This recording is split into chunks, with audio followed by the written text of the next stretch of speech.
algorithm and share the stream. This will be raw, unedited.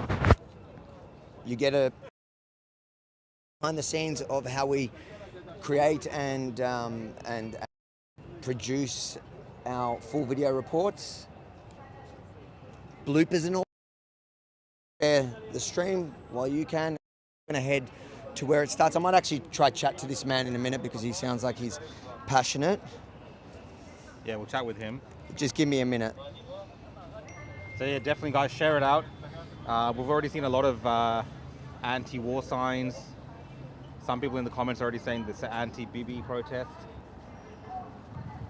So we'll bring you all of that here from Tel Aviv today.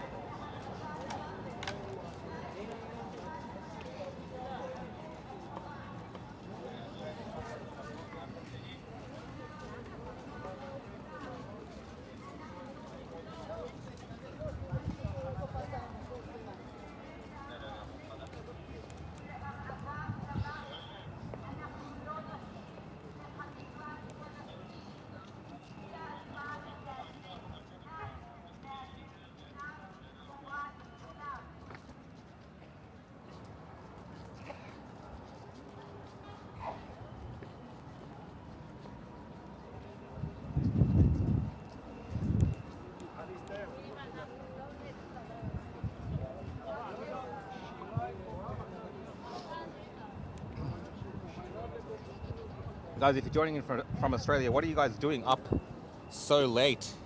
I think it's about 3 a.m. in Australia, so if you're up this late, what are you guys up to? Why aren't you in bed? I guess it is Saturday night though, so technically it makes sense that people might be staying up late. If you're after a couple of drinks, you better have a kebab in your hand. Yeah, depending on how how big this protest is, Avi, we might be streaming for a few hours. So yeah, if you're joining in, guys, yeah, get a couple of drinks ready and be ready to join us for a few hours at least. We'll be streaming. Get involved in the chats, which is scrolling on the screen. Super chats, we'll read them all. Hopefully, as long as we don't have streaming problems. That's we have had those problems. And remember, if it cuts, just probably best to go to the YouTube and see either the live will continue or a new live will start. We've realized that some of this is beyond our control. There's another piece of software that we can pay for that'll stop that from happening, but obviously it's a fair bit expensive. So if you guys support our work here, IsraelUncut.com is where you can see all our filed reports and actually support our time here on the ground. I'm just doing the final last shares. Yeah, and if this is the first time you guys are joining in on IsraelUncut.com, you'll be able to catch up on all of our other previous live streams as well. We did a tour in the old city of Jerusalem. That was a lot of history there, a lot of intriguing things from our guides, and you can catch up on that as well as all the other reports that we've been doing while spending time here in Israel. So yeah, IsraelUncut.com, guys, and you can get in on all the action that we've been covering while we've been here. Avi, you're almost done sharing? Almost done. And then I'm going to head to this guy because he seems like he was passionate and was going to give us a decent interview and an insight into who these protesters are.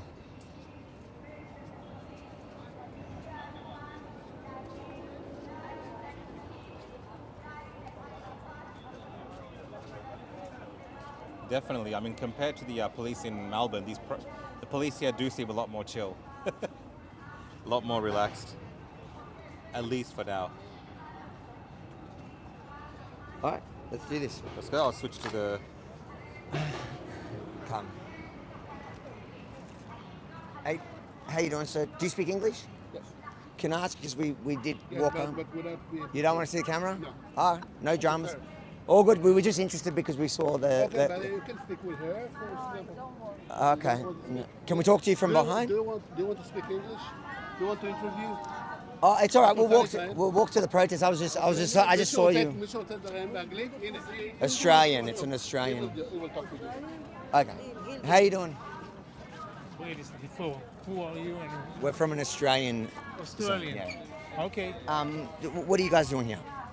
Well, we want to bring another voice which says that the war did not start on October 7th. This is a long struggle and we have to come up with a solution.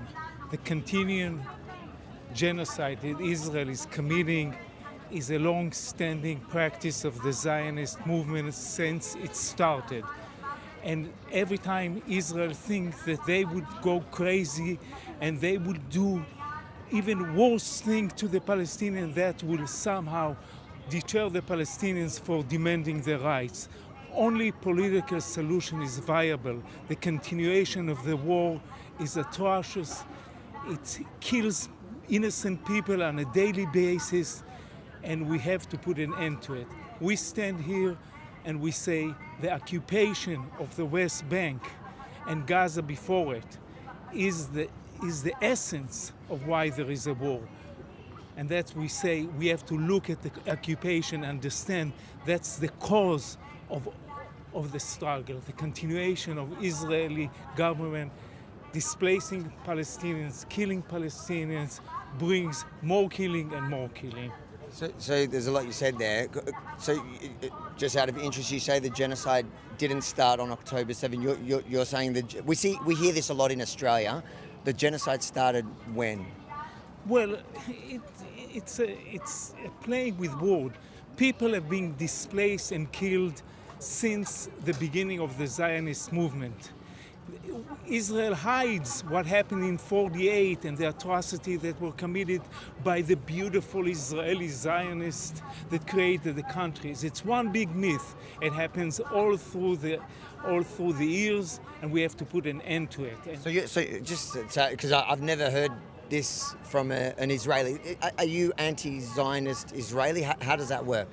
Well, That's not true. We want to have our homeland. We want to have our country. So then you are a Zionist. no. No, but we think I want to have Israel as my state, as my place, but I'm not a Zionist, no. Can you define? I'm confused. Can you define what is a Zionist then? Well, we are fighting for the soul of the state of Israel, and there are two ways to look at it, and there is all the extremists that think that only continue in war, and we have to be in war. Sure, but what's the difference? Because the audience would be, I'm confused. No, it's fine. Somebody who believes. So I've always understood the word Zionist. It's been abused, and it's been. It seems the definition has kind of shifted for people that don't like Israel. But the true definition of Zionism is somebody who just believes in the right to the Jewish people to have autonomy in their ancestral homeland. We believe, Is that right or not? It's very. But with common boundaries, not that we, how will I say it? The occupation and conquer more and more land, and we extend the boundaries of our existence on behalf of the Palestinians. We have to. This place is two people. Two states for two people, Palestine and So Israel. most of the people overseas who talk like how you're talking in Australia, they don't like Jews and they don't believe that there should be any Jews here at all. Does it feel odd? We don't. You see, if we don't come up with a peace. I understand that. I'm saying, in the end, when we think we can displace everybody else in the name of our defense, what would happen when they will want to displace us? But they do want to displace you. We want to have a peaceful solution where all people are equal, and we cannot control the area by power and more power and more power under the leadership of Donald Trump and its crazy ideas about controlling the Middle East. I saw when I first got here before we were filming, there was a man that walked past and said, you guys are essentially doing Hamas's work for them. Now, so what would you say to critics who would argue that essentially Hamas is prolonging the war because they have what many would describe as useful idiots that make their argument for them and that are creating division within Israel and an opposition to the government instead of opposing the terrorists that annihilated Israel? We all oppose terrorism, but there is terrorism on both sides. And in the meantime, it's the Netanyahu government that is being opposing any kind of political settlements because Bibi Netanyahu wants to keep his power, and prolonging the war is just another way for him not to go into election and not to be accounted to what happens. We don't believe in violence. We don't think violence is a solution, but the violence is promoted by Israeli military over the Palestinian people, over 70,000 dead Palestinians. It's like, what's going on? We are putting down buildings because they are high in Gaza. What happened? For what purpose? The only purpose of this war right now is to keep Revenge. As revenge is the worst motive for activity in the world. Did you guys support any response to October 7? Well, we are all against it. What happened in the October 7th is unbelievable. It's terrible. It's terror. It's pure terror. It's okay. We have to, how do you say, reganot it? Of course we are against it, but what we say, the difference is that we say that history didn't begin then. And we have to see that all the Palestinians there lived in a big concentration camp. It doesn't justify what happened. Nothing justifies it, okay? But now we do the same things. And I mean, much more. Gaza. So when people say, so I hear the rhetoric, and the rhetoric that you're spewing now is exactly what I hear on the streets in Australia from people, like I said, that don't believe in Israel at all. They use exact arguments you're using now. Calling Gaza a concentration camp when we saw the photos, because on one hand they make the argument that Israel has flattened Gaza and destroyed Gaza since October 7, which the images are pretty confronting. Pretty confronting, right? But when we look at the pictures prior to October 7, there were beautiful parts of Gaza. That was there not? No. The beaches in Gaza were not nice. The neighborhoods. If you live in Gaza, okay, you live in Gaza and you enjoy this beautiful beach, and then you want to go to Australia. Do you have a port? Do you have airport? Can you go? No. I agree with you. No, that's one thing, but that's not a concentration camp. It's a big, okay, not a concentration camp. But words matter because these are inflammatory words. The world's biggest prison. Okay. And Netanyahu was supporting for all these years, supporting the Hamas for one specific reason, because he wanted to separate the Palestinian and not to deal with the Palestinian Authority and to take a peaceful path towards solving the situation. When Sharon left Gaza, he said, "I promise you there won't be peace there for 40 years." They knew exactly what they wanted to do. So what do you want to happen now? What is it that you guys want to happen tomorrow? If you were in charge, what would you do? Ceasefire. There is a ceasefire. Take out all our soldiers immediately. Ceasefire. Go out. And keep Hamas in power. Hamas. No. Let them build Gaza again. Let them have free elections. Let them have ports and airports. And of course, we want. How are they going to have free elections if Hamas is in charge? The Palestinian Authority here doesn't let free elections. How will they do that in Gaza? That's a very good. It's a very good question, and we have to deal with how to build trust, and we have to. How do we build trust between the two people? Because only a peaceful solution is a solution. All other solution Before this, how do you say it in proper English? I don't know. What was made in South Africa and in ועדות פיוס. Justice, just to sit together. Reconciliation. We have to start talking about reconciliation. But how do you do reconciliation with people that follow a charter that wants everyone here, whether you're left-wing, right-wing, dead? People here say we want to kill all the Arabs, even the infants, even the babies are terrorists, okay? So Okay. That's not government policy. There are extremists in every group. Exactly, Exactly. exactly. Exactly. And So the Hamas is extreme on one hand, and Smotrich and Ben Gvir are extreme in the Israeli government on the other hand. And we oppose both extremists. And I understand that, but even Smotrich and Ben Gvir, their worst rhetoric, their most extreme rhetoric doesn't match that of Hamas. Hamas's charter literally says, on Judgment Day, the rocks and the trees will shout, "O Muslim, O servant of Allah, there's a Jew behind me, come and kill him." How does that compare to anything Smotrich or Ben Gvir have said? We had a prime minister. We had a prime minister named Menachem Begin. Do you know him? Menachem Begin, he was our prime minister, and he says, there was in Hebrew, he say, will not withdraw even one step, okay? Sounds better in Hebrew, okay? Af sha'al. Af sha'al for your Hebrew audience in Australia. Yeah. He said, we won't withdraw. And he, of course, gave back all Sinai, because he was clever, he didn't understand. So what people say doesn't impress me.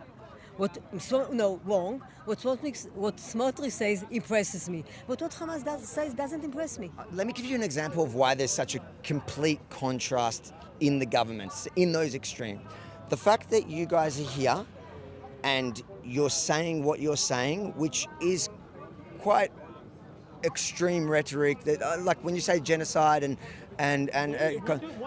Why saying there is a genocide? Over 70,000 people have been. concentration camp. But those are the words. We took back. We said the Prison. prison. Okay, I agree. So, but the point that you get to stand here and do that in the heart of Tel Aviv, where if groups in Gaza opposing Hamas did that, they'll get killed. You know how many Palestinians died in the West Bank since the October 7th war started? Do you know how many Palestinians?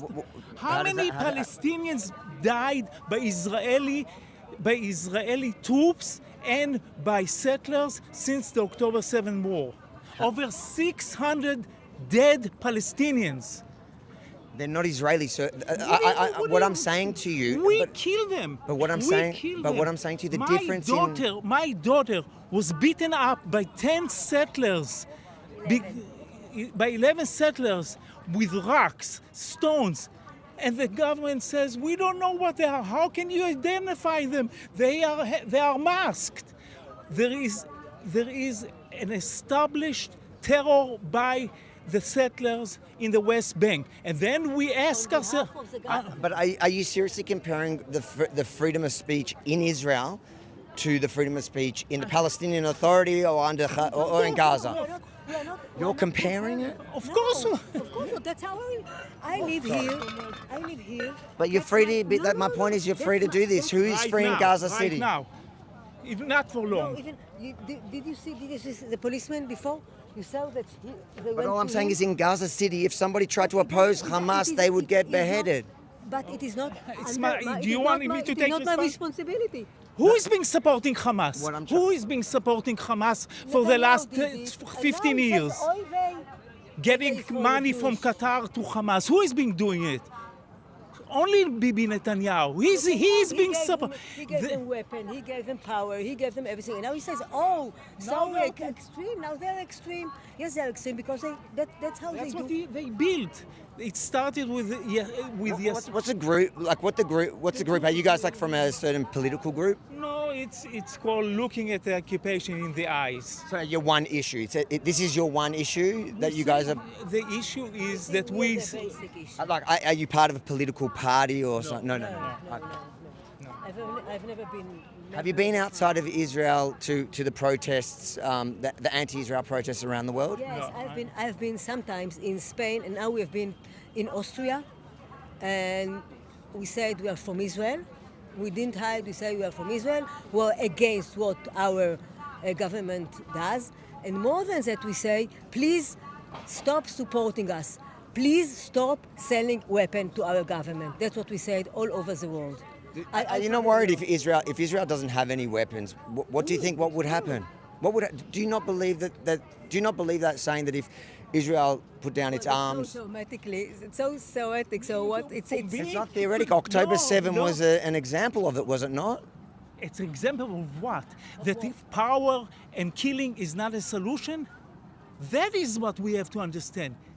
that that's not the solution. We say to the Hamas and we say to the Israeli government, that is not. That's my point. Is nobody is actually saying it to Hamas because Who's not saying because it? if you go in we there, are you saying, can't. we are saying Sure, no but to if you- Hamas but if you- and no to and no to the Israeli But government. if you get your way, let me just put this proposal to you. If you get your way and the Israeli government falls, right, and withdraw all the soldiers, Hamas remains in power, and After 2 years, why do you need so a what? negotiation? No, no, no, Can't no. Hamas said just yes, release when the Hamas- hostages? When I- Hamas said yes, when Hamas said yes to the negotiation, Netanyahu said no. Hamas said yes. Do you believe Hamas? Of course, I believe Hamas. I Do don't you believe Hamas? I believe Hamas more than I believe Netanyahu. Yes, you can quote me. I believe Hamas more than I believe my prime minister. Yes, no doubt. That is wild. All right, guys. I just think it's amazing, though, that you're in Tel Aviv and you're able to do that, and that's what I love about Israel. I think it's a real robust democracy. Free for the Jews. Free for the Jews. It's an apartheid state. There are 20% Arabs here, and I've been they're meeting Arabs all day. Go to the airport tomorrow morning. Go to the airport, to Ben Gurion Airport. Stand in the line and see how they treat the Arabs, the Israeli Arabs. Go there, and see the woman with a hijab. Okay, she lives here. She has a blue. She has the identified. She lives here more generation. I'm first generation in Israel. First, my mother was born in Germany, okay? She lives here for 5, 6, 7 generations. She will be stopped in the airport. I'll pass. Go there tomorrow morning. It's Rosh Hashanah. Go there and just count. Just look. Just stand there. I understand. I came to Israel with my Muslim kids. I got Muslim. It's not a thing. I've spoken to Israeli Arabs here, and yes, some identify as Palestinian. But when you pose the question to them, where would you rather live, under Israel or any other Arab state? They all want to stay. It's an unfair question because this is the best country in the Middle East. No, it's an unfair question. How can you say that we are the best country in the Middle East when we kill 70,000 people? That's genocide. How That's can war. we? That's war. It's sad. It's horrible. It's war. No war. If War is that's between two equals. No. That's not true. When is war between two equals? Why is war defined by the two parties? No, it's not. When Okay, when one side came in and really One tried to commit side- genocide, one the other side- side is defending its people. Why is everything started at October 7th? It didn't. In fact, it started in 1920. Was probably the first terrorist attack, and that was against Jews. And what happened? That's all what you know. You don't know about what was done to the Palestinians. You don't know about what happened in 48. Do you know where all this? I know what happened to the Yemeni people. My family came from Yemen. They were forced out by the Arabs. You know where those Well, how far Palestinians- back do you want to go? Well, I want to go and listen to where did all those people in the Palestinian, the West, in the Gaza, where did they come from? Depends. It's a mix of people. There's 700 displaced people. 700,000. Mostly from Ashkelon, Ashdod. You know, all. And where were my family refugees from? I'm from Australia, but my Yemeni family were refugees from other Arab lands. So, history is brutal. It's harsh, and we need to move forward. But I just think that comparing Israeli freedoms to the Palestinian, right? You said it's worse. You say it's worse. You say the Israeli government's worse than Hamas. You don't believe. You believe Hamas more than you come on. Like I think that's. To be fair. I think that's either naive or crazy. We don't agree with them. It's a different thing. We don't agree with them. We are against Hamas. It has to be clear. There's a fine line, but look, No, it's not a fine line. It's a distinct line. you seem a bit more willing to say that. But look, again, what I love about Israel is that you guys are here doing this. And that tells me that democracy is alive and well. And the day that you're not... Okay, come back to me when you're not allowed to. When you're not allowed to, then I think we can have a conversation about that. You know what? The only thing that I would agree with you on... Go to Haifa and see those demonstrations like people like us, what the police does to them. Go to Haifa and check. And you'll see the police doesn't allow them to protest. They don't allow Israeli Palestinians to protest. They don't allow them to face their opinion on the social media. It's all forbidden for them. We live like it's a democracy, but it's democracy for the Jews. And the laws in these countries are built on Jewish supremacy. That's what it's all about. If if you go to the government and ask to go to Gaza, they won't leave you. I've tried.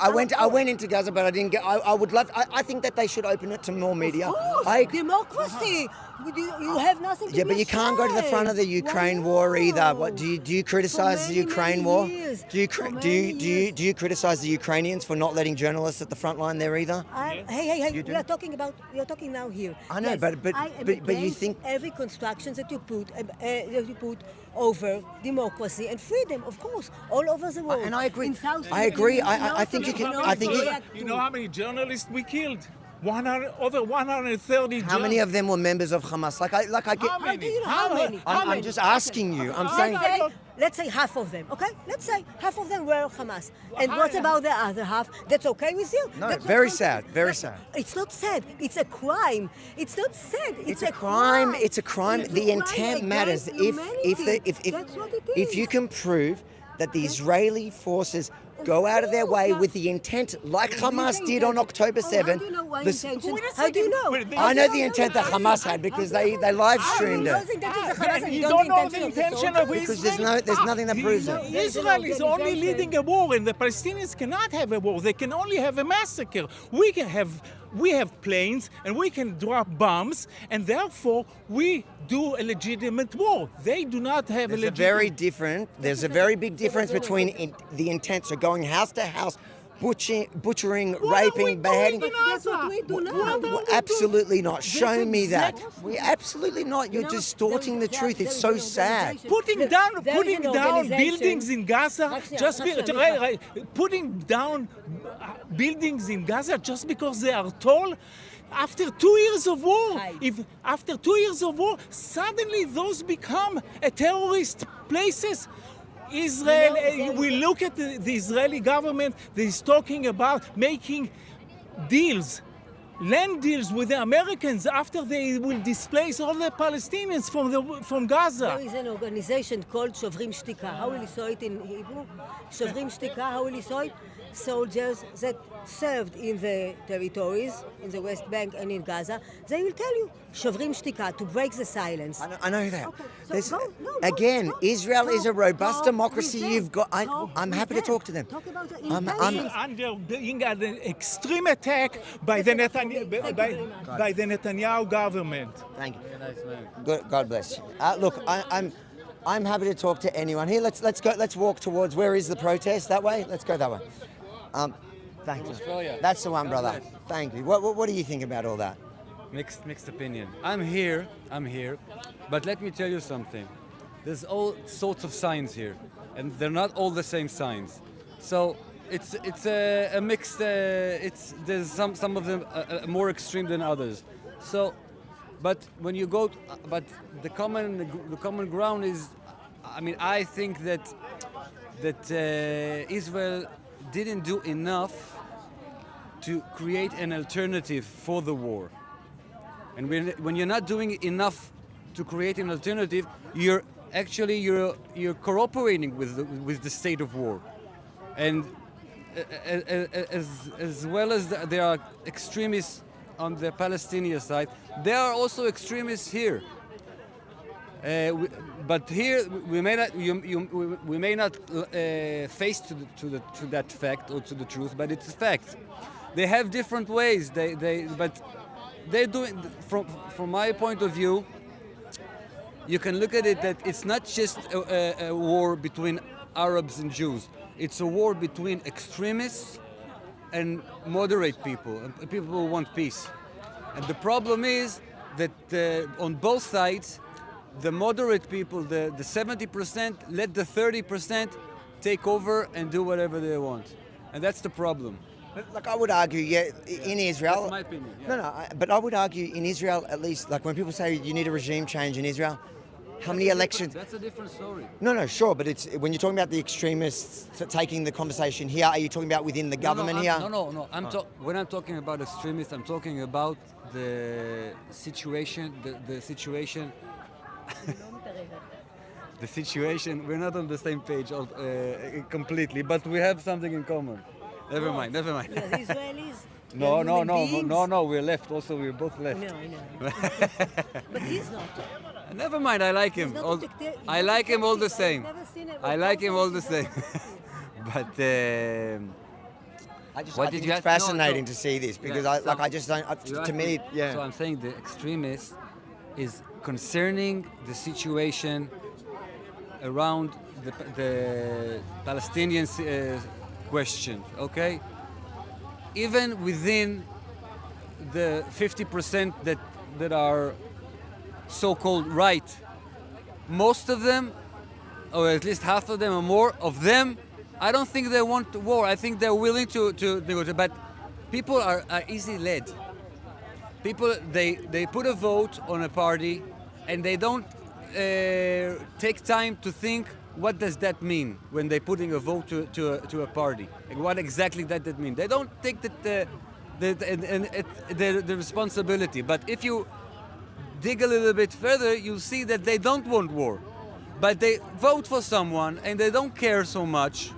They just vote, it's like their favorite football team or something, And that's the thing. I think the majority of Israelis prefer to make a compromise. Sure, but and I understand that, but Yes, my question is, what is that compromise? Like, so what I'm tell seeing you, in these protests so far, like I was outside Benjamin Netanyahu's house as well. There was a protest, and everybody's saying ceasefire now, withdraw the troops, and they have to release the hostages, and Hamas has to essentially give up power. But the problem is, Hamas is not going to do that. I don't know. Look. Why would they do that if you withdraw? Even if I don't know if they're gonna give. I think they should. First of all, return the hostages at any price. I think they should have done it a long time ago at any price. Why? Because they're not to blame. The government of Israel had all the time in the world to make war with Hamas before the 7th of October. They didn't do nothing. But you say at any price. Can you define it? Like a capital of Palestine in Jerusalem. At any price, I mean, they can go strong again. Let Hamas rule. Yes, for the time being. For the time being. Bring our guys back. Then if you want to make war, you can make war. But the problem is not But that. you need Hamas even to No, but agree to the that. problem, first of all, the problem is that even if you look, the problem is that you can't. When we tried to rule there with the military, rule there, when you try to rule a population, they're gonna open a window and shoot at soldiers. That's why we got out of there. The Afghans drove the Russians away that way. It's impossible to win a guerrilla war. It's impossible. So the government is not giving a solution for the long term. There's not a solution. What's the solution for the long term? But what's the alternative? Is you release now the and Prime Minister gave a solution for the long term? No, he has no solution. He's just thinking short term. So it doesn't matter what's happening if Hamas stays or not, because you can't prevent it anyway. What are you going to do? You're going to stay there? if it turns out that they prolong the war and they do defeat Hamas, would you You give? can't defeat Hamas. Why not? You can. Okay, you defeated them. Okay, you killed every one of them. Okay, what's then? What's next? So a bit like Nazi Germany, there was a period of de-radicalization. That's what they're talking about. So I don't know exactly, but my point is, everybody. There is no de-radicalization. No, there is no. You can't control it. You know why? Because it's in the minds of the people. But that's what it was in Nazi You can't- Germany. No, but you can't control the mind of. But they did. Did you know what they did in Nazi Germany and in Japan? What? They actually forces occupied it. It doesn't have to be Israeli forces. Yes, but they're gonna But- shoot at your soldiers. But if there's no Hamas and you're actually, I'm just saying, when you're talking about different alternatives, because what's the alternative is you just give Hamas back the territory and they will commit October 7 again. First of all, I think that if you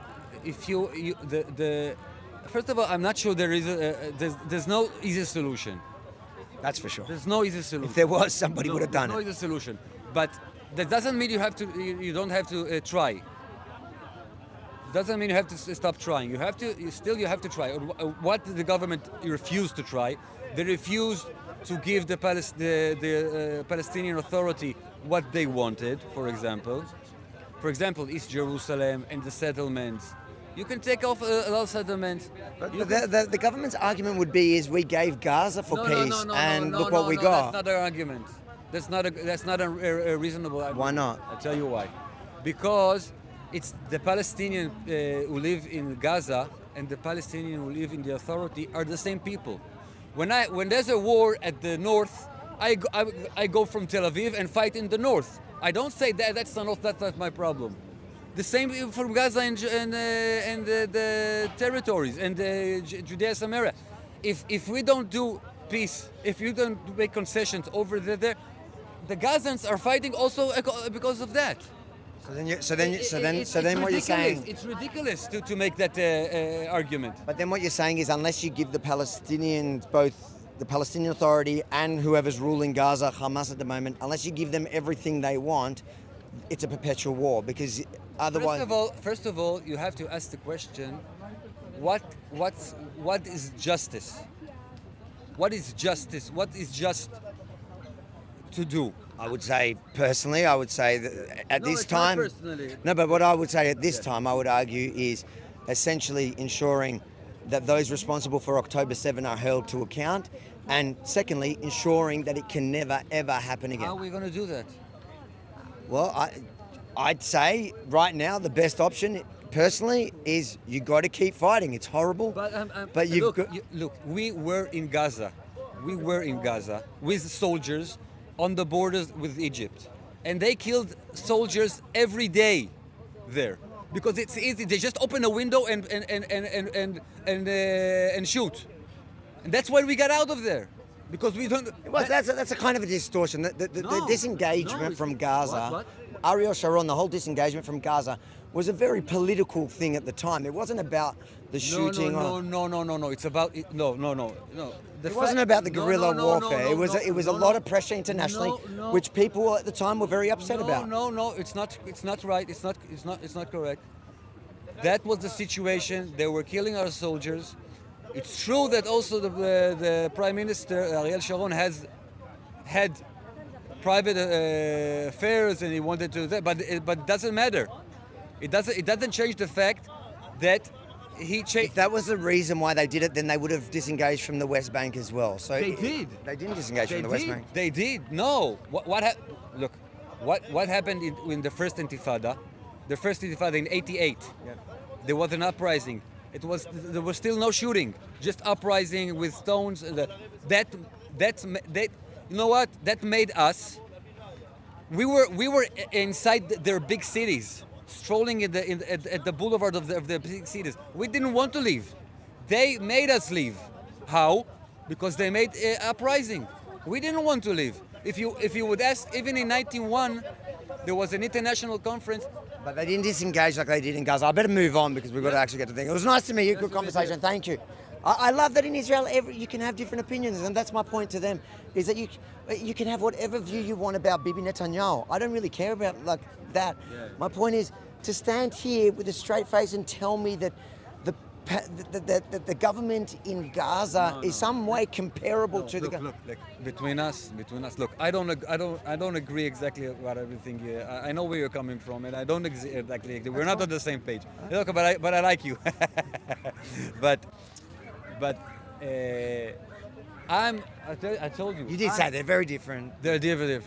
I think that also are they the minority? They also have a little. Are they the minority? Do you think? Of course. Because those are the ones that get amplified in Australia. On TV, that's what we see. That's a very small minority here. Very small. They don't even have a party. Good to meet you, mate. Thank you. Let's get a move on. Wait a minute, I'm going to be broadcast? Yeah, that was live, and it's also. And it was live. Where? It goes live. Australia? Well, on a lot of platforms. You can say hello to Australia, and Hi, Australia. I love you. Anyone that's up now has a few screws loose because it's pretty late. Thanks, mate. All right, guys. Where did our boy go? Did we lose him? No, we'll find him. Was he here? Oh, was he? He's just around here. Oh, here he is. Let's go. That was quite interesting. How did you find that conversation? Look, I mean, this is like you said, like it's good to see democracy working where people have different opinions and they're allowed to voice those opinions. And but they believe, like, it's like some of the people in Australia that have those beliefs about the government as well. Like, And look, here it's even crazier to me because here, and that's why I think they're so fringe, is here those beliefs are genuinely suicidal. Where in Australia it's like a far-fetched idea. Yes, I want communism. What is it? no, there is consequences there to their views, I guess. These ones, if they really won, like the idea that they got, if those guys ever got into power, the next day Hamas told us what they're going to do. So they're thinking, like, they seem to genuinely think that if they, if Israel had no weapons and laid down their arms, these Palestinian groups will just come in and hug them and say, yay, let's live together in peace and harmony, even though, forget about Israel. Look at the entire Middle East. There's no place where Jews ruled under Islamic fundamentalists like Hamas and like a big chunk of even the Palestinian, like the more less radical so-called Palestinian. Like, it's just not going to happen. It's delusional. That's the constant theme I'm seeing here. I found that lady who was warm to you at the beginning, but by the end of it, she thought you were a shady journalist. Yeah. She called no me. Integrity. No integrity. I was surprised when she said that she believes Hamas more than her own government. Madness, and they use all the same buzzwords as But there's a lot of people on here that are watching from overseas who are saying, Avi, let her speak. We agree with her. Yeah, of course. So she's right. Of course. So they're saying that you're hearing from your own people that you're wrong. No. So again, it's a very small fraction. But the point is, she gets to say that here. You guys sitting at home who always condemn Israel for being this whatever, guess what? She gets to say that here in the heart of Tel Aviv, where Palestinians in Gaza and the West Bank don't enjoy that freedom. And that's the irony of all of that. So she's free to have her, and you just happen to agree with her because many of you have either been, you've been, what's the word? Brainwashed from social media, from the media, from all that. That she's saying everything you want to hear, and that's what it's interesting to me that she was using and he was using all the exact same phrases that are used at the anti-Israel protests around the world, where most of the people there, a big chunk of them, actually just hate Jews. And it's just, it's wild. I knew there was a contingent here of it. From what I understand already, it seems like a very small minority. But we're about to find out. Okay. So guys, we are walking to where? Hostage Square, I think. Is that right? Yeah, that's right. The main gallery. As always, guys, we do keep that at the end of the stream. Depending on what you see. I'm out stuff on YouTube. You can do super chats. And by the way, just for those of you saying that I should listen to my own people, maybe listen to the next person who, again, is a left-wing protester who doesn't agree with a lot of my positions, but he was saying they've got a couple of loose screws. So that's somebody that also wants to end the war. And that's the thing, like that, those two people are radicals. But I mean, overall, it's good to have diversity. I love it. That's what makes a country healthy. I love it. So they're out here protesting against the government. And if they have the support of the people, it might be a different scenario. I don't know. I found it quite convenient, though, that when I pointed out that here he's free to say this stuff, and the police are standing right there, nobody's doing it. Like they're protecting him. In fact, he had to point to like Haifa, where I can't check anything, and I know it's nonsense because in Israel there is freedom of speech. There is. Palestine from Hamas. There we go. I got excited there for a second. I thought I got excited. I thought we had a free Palestine guy in the heart of Tel Aviv. After that conversation, it wouldn't surprise me if there was one. They're probably not in this side though. All right, that was getting out of the Uber to walk this way. And how you doing? But now we're just getting to the protest. That was like the pre-protest. And I only went up to them because I saw them having an argument with someone.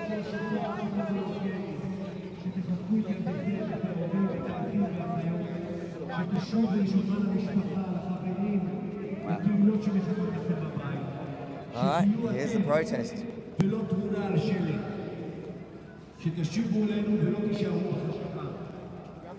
Fix Rukshan's microphone. I was off. Oh, My mic was off, guys. It's all good. was that why you were talking? It's all good. I fixed it up. I saw the comments. We'll chat about that again, guys, after. Well, that whole chat, your mic was on. Yeah. Rukshan's an idiot.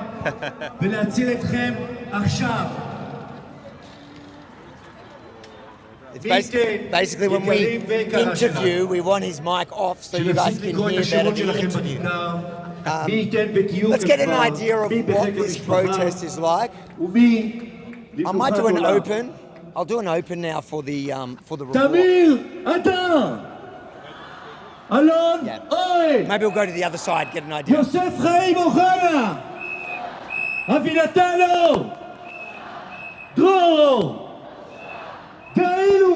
See, just to get an idea, at this protest that is against the government and against the war, you see Israeli flags everywhere.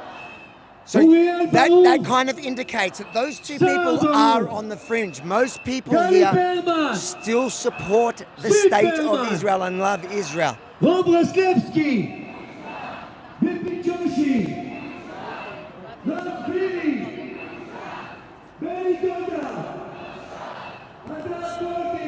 There's definitely thousands of people here.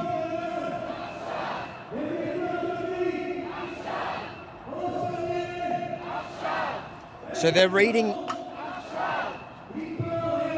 currently reading the names of the hostages, and the crowd is responding by saying now, to release each one now.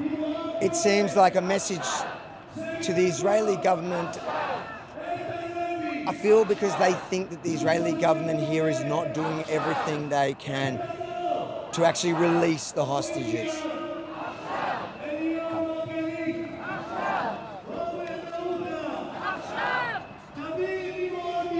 A bit like Tommy Robinson rally, they actually have organised Portaloos. It's well funded, these rallies.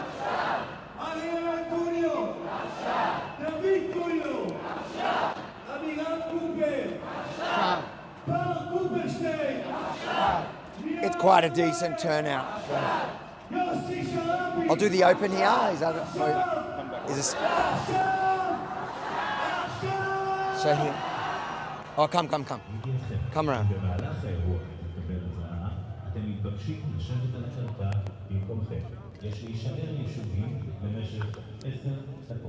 Okay. Avi Mani for Rebel News in Hostage Square, Tel Aviv, where thousands have gathered. I'll do it again. Guys, you get to see behind the scenes, all my bloopers. Hope you enjoy them. Ready? I'm worried that music's going to kill us. What? Is it generic? Ready? Avi Mani for Rebel News in Hostage Square, Tel Aviv, where thousands have gathered for their weekly End the War, Release the Hostages protest against the current Israeli government. We're here to find out why. Is it really as it's portrayed and as they're portrayed in the Australian media?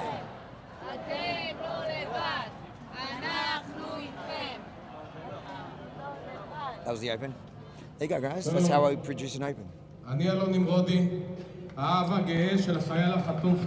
Let's walk through the protest.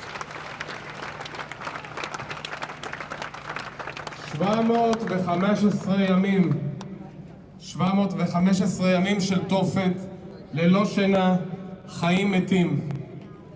בחזיונות השחורים והחשוכים ביותר שיכולתי לדמיין מאז השבת השחורה ההיא, לא תיארתי לעצמי שזה ייקח כל כך הרבה זמן. שנתיים בלי לראות את הבן שלי, שנתיים בלי לשמוע את הצחוק המתגלגל שלו, בלי לחבק אותו חיבוק עז כמו שהוא אוהב. שנתיים של חיים בפחד ואימה, בלי לדעת דבר, חור שחור. תמיר נעלם ב7 לאוקטובר, למרות שנחטף בריא ושלם על רגליו. 48 חטופים נשכחו בעזה, אי שם במנהרות. החללים קבורים מתחת להריסות, החיים משמשים כמגן אנושי. בצה"ל אמרו לנו שצה"ל יעשה הכל כדי שהחטופים החיים לא ייפגעו. אז אמרו, ראינו מה קרה בסוף אוגוסט 24. 6 חטופים הוצאו להורג במנהרות. The father of one of the hostages is now addressing the crowd. ועל מה כל זה?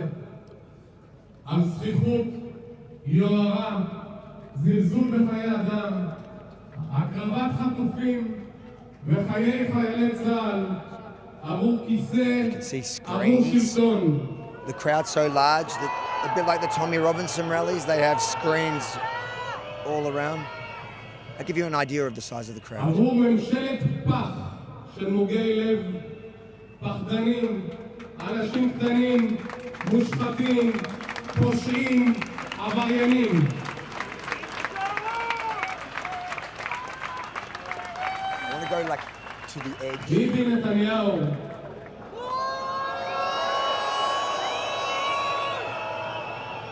איש הפח הראשי. הגיע הזמן שתגדל לב, שיהיה לך ערך לחיי אדם. תחזיר את כל החטופים בעסקה עכשיו. תקנה את עולמך, שלטונך יובטח וישמר. הנה, אנו רגע לפני חגי תשרי, ראש השנה, יום כיפור, סוכות, חגים שתמיד שלי כל כך אוהב ומחובר אליהם, מחובר למשפחתיות.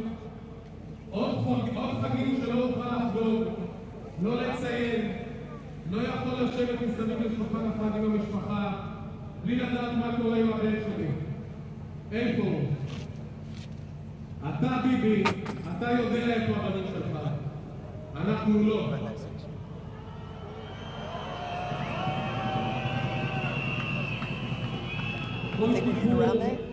תמיד היה מגיע אליי, היינו מעבירים יחד את החג, מדברים, אב ובן.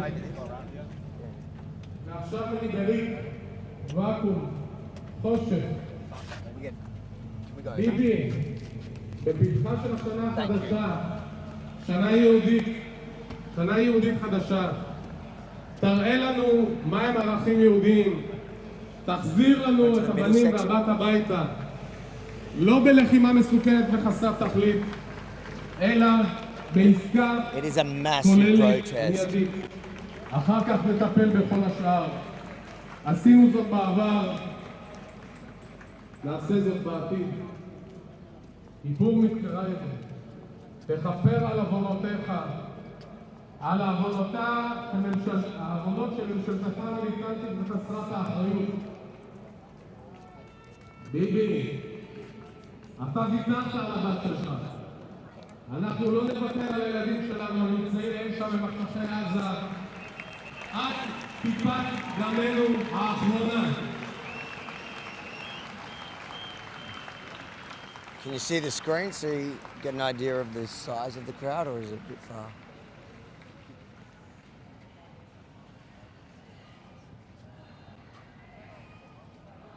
I want to find a better spot to talk to people. I feel like in the protest isn't. לסיום, נבקש לחדד עובדה חשובה. בכל מקום מדברים על 20 חטופים חיים. כן, גם המשפחות חותרות במספר הזה ברעיונות. ישנם 22 חטופים המוגדרים בחיים. 22. כך הוא עבר לשבעה בתפחות. ראיתי זאת בעיניי. 48 חטופים וחטופה. 22 המוגדרים בחיים. את כולם הביתה עכשיו!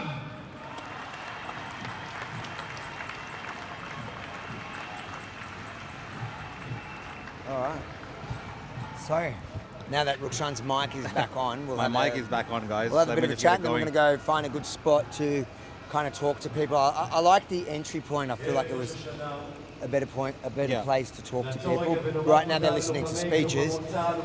Now, yeah. your mic was off It before. was off. I think there's like thousands and thousands of people here. It's packed out. It's huge. There's It's huge.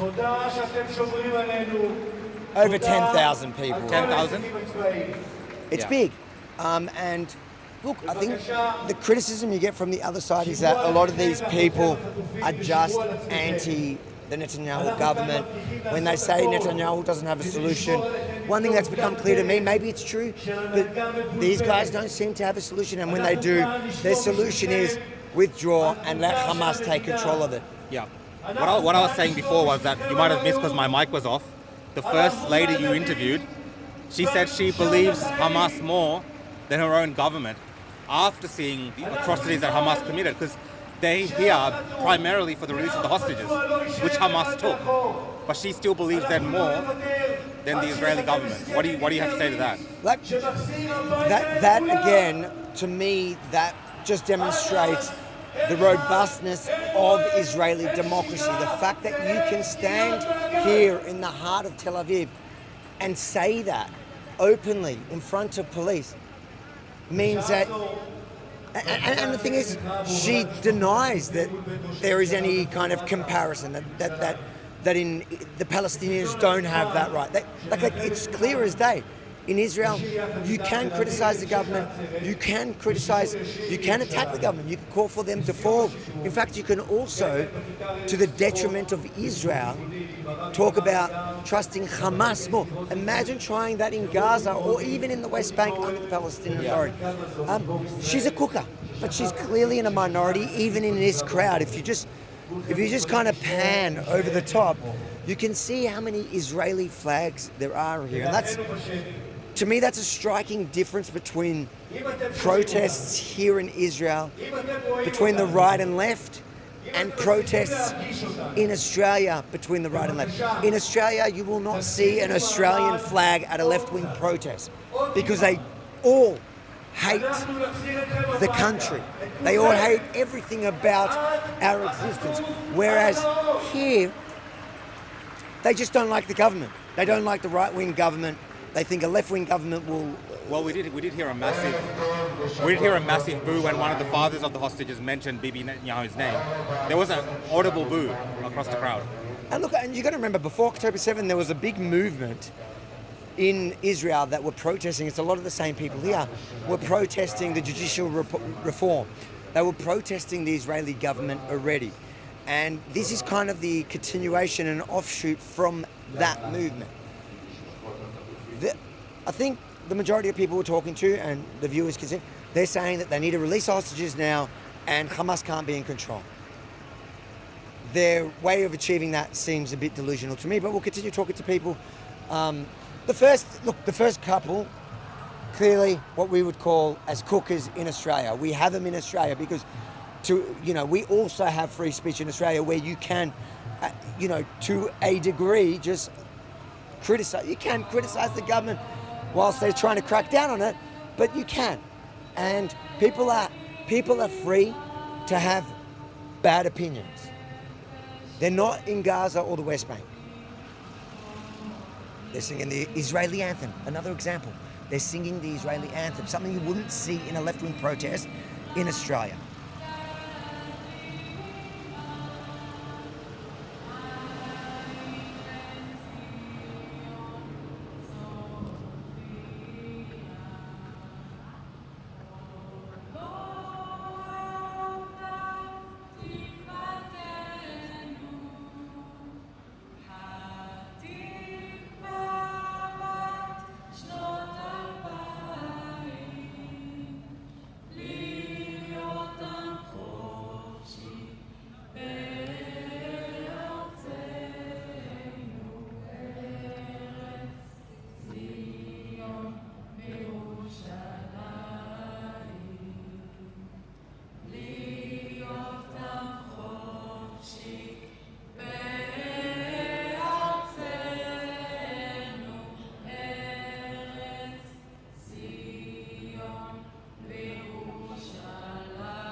why you've got an Australian Down Under t-shirt there?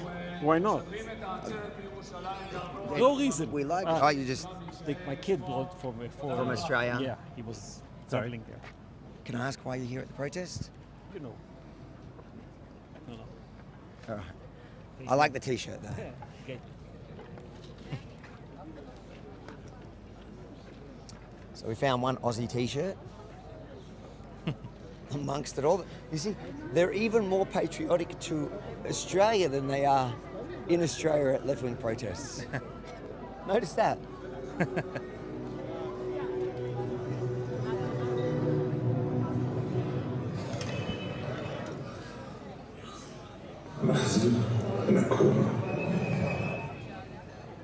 We'll go back to the entry point and have a chat to some of the activists there at the entry point, because I think a lot of the people standing here seem to be engaging and wanting to listen in to the speakers and watch what's on the screen.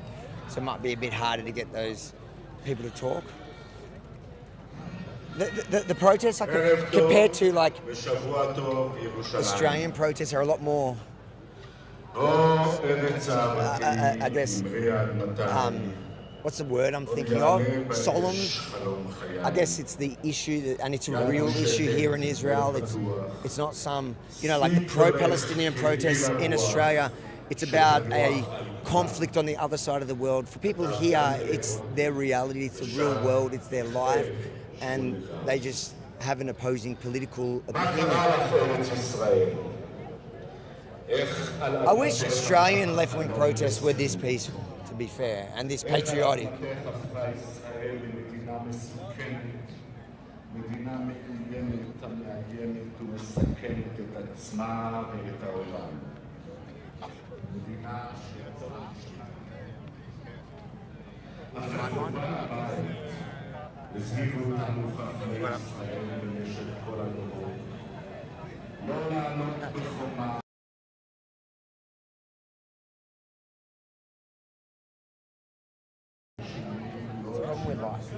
Yeah, Salam.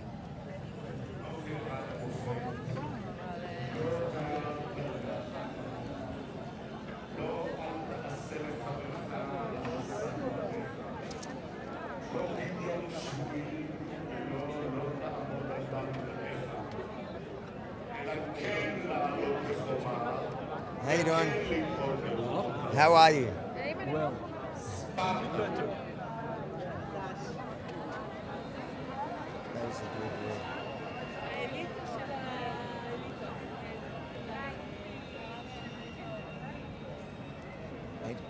How you doing, sir? Can I ask you, so you got seal the deal, is that part of the protest? Yes, What's the deal you want sealed?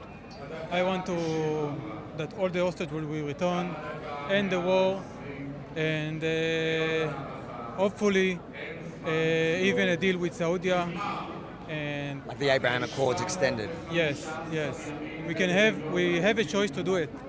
It's our choice to continue the war, to continue the suffering, or to save lives, and or to end the war, bring them home, and hopefully we can have a peace with Saudi, and that's what we're asking for. If ending the war means that Hamas is still in power, is that something you can live with? But that's not the deal. What's the deal? The deal is that Hamas agreed to give up on his power. He's agreed to on a new administration in Gaza. That's the deal. So you believe that there's a deal on the table where Hamas will actually essentially surrender and give all the hostages back? Hamas agreed to end his ruling in Gaza. That's the deal. In May last year, our security minister said that there is a good deal, and he got fired. The chief of staff said there is a good deal, and he got fired. Is it a good deal is one thing. Is it the deal that you're saying, which are those two conditions, Yes. which have been the two conditions from the beginning of the war that the world was told that Israel needs to achieve?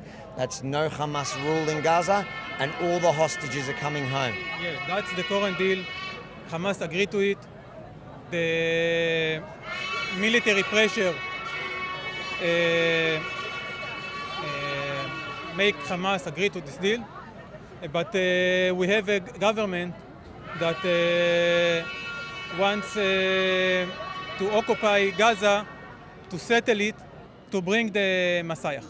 That's the current government. They don't continue the war because of security reasons. They do it out of religious, fanatic, and the prime minister who's doing anything to stay in power. The American government doesn't agree, doesn't think that that deal is on the table. That's the deal that Trump wanted to get through, and if that deal was on the table and for real, Trump would force it through. Are you really that confident in Hamas's good faith deal, their negotiations? Do you really believe Hamas? I don't believe Hamas. I believe our chief of staff, the former chief of staff and the current chief of staff. Even the current one that Netanyahu, our prime minister, appointed. Even he said, there is a deal on the table, take it. We don't need to occupy Gaza. I understand that, but so you're telling me two things. Is that deal what you're describing? Because I haven't heard that, and the Americans are certainly saying that that deal doesn't exist, and that's the problem with Hamas. Let me say something about the American administration. First of all, you have, not you, but the American, have a president who was accused in harassing women. So forgive me for not believing Trump. Okay, I don't believe someone who is harassing women. So I believe our chief of staff that Netanyahu appointed, and he said there is a deal. You can take it. Take it. We don't need to continue the war in Gaza. We don't need to send our soldiers to die in Gaza anymore. I want to check because I haven't heard that. So the chief of staff says there's a deal on the table where they will release all the hostages and Hamas will put down their weapons. No, Hamas will not put on the table. That's not on the table. That's something that Netanyahu added in the past last 2 months to sabotage the deal. The deal is that Hamas give up his power, not putting down his weapon. The power is the weapon. That's how they control Gaza through force. No, the power is the one who decide who to give the money. Who give the money to the employees in the... So in Gaza in 2005, when Hamas won the election, and then at the time the authority that was the Fatah that was running it refused to hand over the power, and the ones with the guns won. Yeah, but because guns are power. Israel's winning because Israel has the firepower. So to argue that that the weapons is not the power, isn't that kind of disingenuous? No, because the authority that are going to be in Gaza will have also guns. We are not. Where are they now? You would need them there to be able to take on Hamas. And how do you say it? The Arab countries, the more I don't know the word in English, but they are agreed to support this authority, this new authority in Gaza, to give them the money and the power and the guns to stay in power. And that's the deal. And Israel has always the opportunity to continue the war if Hamas will try to take again the authority in Gaza. So Israel can do it. They do it in Lebanon. We had an agreement with Hezbollah to end the war. Why with Hezbollah we can do it and with Hamas we cannot?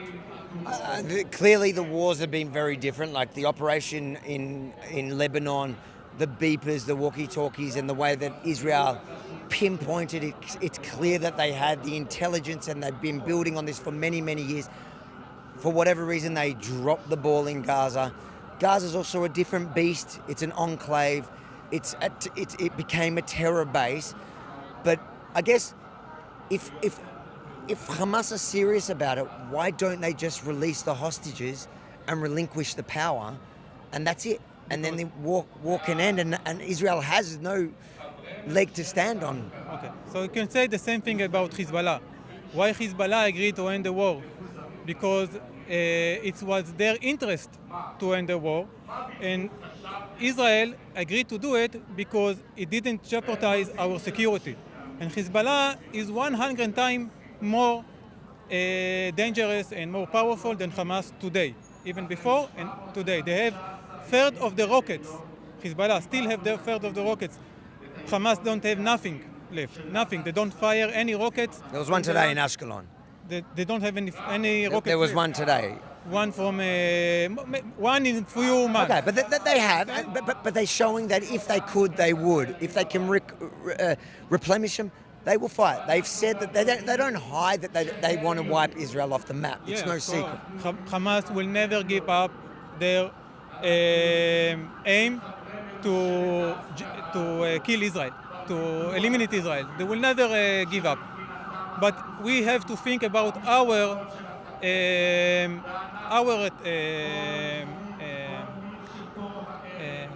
I say it, our interest. Okay, our interest is first of all save our brothers who are now going through hell in Gaza. That's the first aim of our and in the same way, not jeopardize our security. We can protect Israel on the border with a lot of tanks, a lot of soldiers which were not in the 7th October. We can protect the borders if we want. Okay, we have the power. We just needed to be there. And if Hamas will try anything, we will go again and strike them harder than we do now. If they will try, that it's not in their interest to try, because they want to slowly rebuild up their power. I agree, but then what do you do that they will not be able to do it? You don't give them money like Netanyahu did. You kill their leaders. I hear that a lot in left-wing protests in Australia or anti-Israel protests, where they say Israel funded Hamas, but in the next breath they say, oh, Israel is stopping the aid. The funding that we're talking about is like Qatari money or world money, where Israel transferred it on from those parties into Hamas, which was the governing body of Gaza. If Israel didn't pass that money on, then the world would be screaming like they're screaming now that you're blocking humanitarian aid. It is a genocide. It's everything we hear. So it's kind of no win for Israel. Yeah. So I'm not the left in Australia who are saying that. Okay, I'm saying that Netanyahu decided to give money in dollars to Hamas when they use shekels to do trade. Their dollars are used to buy weapons. Why he gave him dollars? Why not shekels? Why he closed up? There was a unit in the Mossad and Shabak and the foreign minister which was target to stop the funding of Hamas. And Netanyahu closed it. How do you do it? You don't win a terror organization like this. And at that time, the Palestinian Authority had the opportunity to take Gaza. Mahmoud Abbas decided to end the funding to Gaza, not us. Mahmoud Abbas decided. And then Netanyahu went to the Qatar, asked them to give Hamas money because he wants Hamas in power. You know why? Divide and conquer. That's the allegation, no? No, because to divide and to not have a talk with the Palestinian Authority about the two-state solution. He thought that he can, which is divide and conquer. If they're divided, there's no way to make that big. And fair, I understand, and that's what I love about Israel, that you have the ability to debate these issues out in the public like this. There's at least 10,000 people I saw here tonight. Something that you won't see in, for example, Gaza. And there's even here a wide range of opinions. Like you're not as far, left as some people. Most of the protests here, most of the civilians here are not extreme left. There are even people from the right here, because the value of saving our brothers' lives is more important to kill the next terrorist. What would you say to critics that would argue that essentially these kind of protests against the war, against Hamas, is actually encouraging Hamas not to reach a deal because they look at it and they go, the pressure on the Israeli government internally is growing. Yeah, so actually they are correct.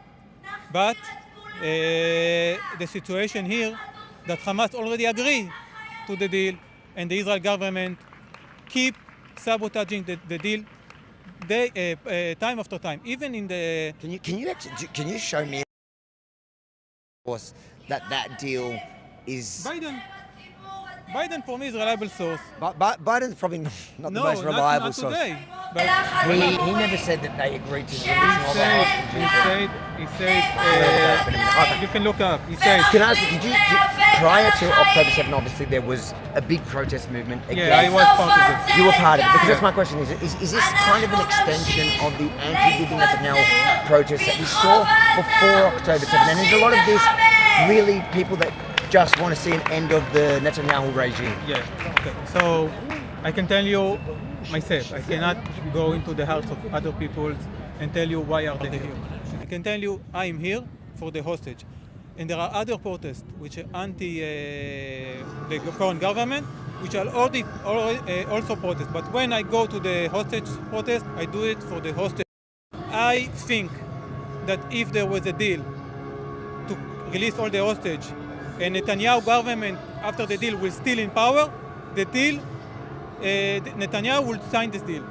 The only reason he doesn't sign the deal is because of the left, the right extremes in the government who say, we will break the government if there will be such deal. That's the only reason he doesn't sign the deal. And I pray that there will be a deal to free all the hostage and his government will be in power, because freeing the hostage is more important for with Bibi leaving this power. And after the hostage will be free, I will continue protest. Can I ask you, if Netanyahu doesn't listen to you guys and he succeeds to defeat Hamas at the end, and there is a new government, a new authority there, or whatever, would you give him credit that he actually he continued all the way through? I will not give credit because... No, I'm saying, would you give him credit? I will not give him credit because hostages, our brothers and sisters, died in Gaza because of him. Because there is an option, there was an option to sign the deal a year ago. We could save them. They died in the hell in Gaza. And he doesn't even take credit for it. He doesn't take responsibility for it. He blames everyone else. And that same deal a year ago, I'm just going to look it up. That deal a year ago, you're saying, was that they release all the hostages, yes, and they relinquish power, just not their arms. Yes. Yes. I'll look it up. I just want to... I don't recall such a real deal, even in the Biden administration. Having said that, I also think that there's a problem with that idea of relinquishing power with all the guns, especially a year ago when Hamas was a lot stronger than they are today. Today, maybe you could argue that if you arm an opposition, an actual government, then maybe Hamas couldn't win that internal fight. A year ago, I don't know if they were still quite strong. Yes. We break up Hamas as a military organization a year and a half ago. We break down all his capabilities, all his capabilities, and his chiefs of staff, all the command people or command terrorists were eliminated. We could sign the deal, we can save the hostage, and we can bring and we can build a new organization or authority in Gaza. And I want to remind you why Hamas went to the massacre. He wanted to stop the deal with Saudi. So the biggest win for Israel is to sign the deal with Saudi, because Hamas tried to. But what if he gets both? What if he gets both? Would you give him credit then if he manages to get in another government to completely decapitate Hamas, even their arms, and get that deal with Saudi? So if he will free the hostages now, and do it, I will give him credit for it. And he need, at the same time, take responsibility for all the life we lost. He didn't do it until now. But I think the counter argument to that would be well, if they allowed Hamas, if they made a deal a year ago and Hamas was able to really rebuild and commit more atrocities, the amount of life you'd lose in the long term would be greater than the shock. Do you know what I mean? Like, so, look, I appreciate your time. Let me answer. Okay, go. Well, it was more of a statement, but go on. Let me answer for it, because I heard it a lot. After 50 years ago, all the Arab countries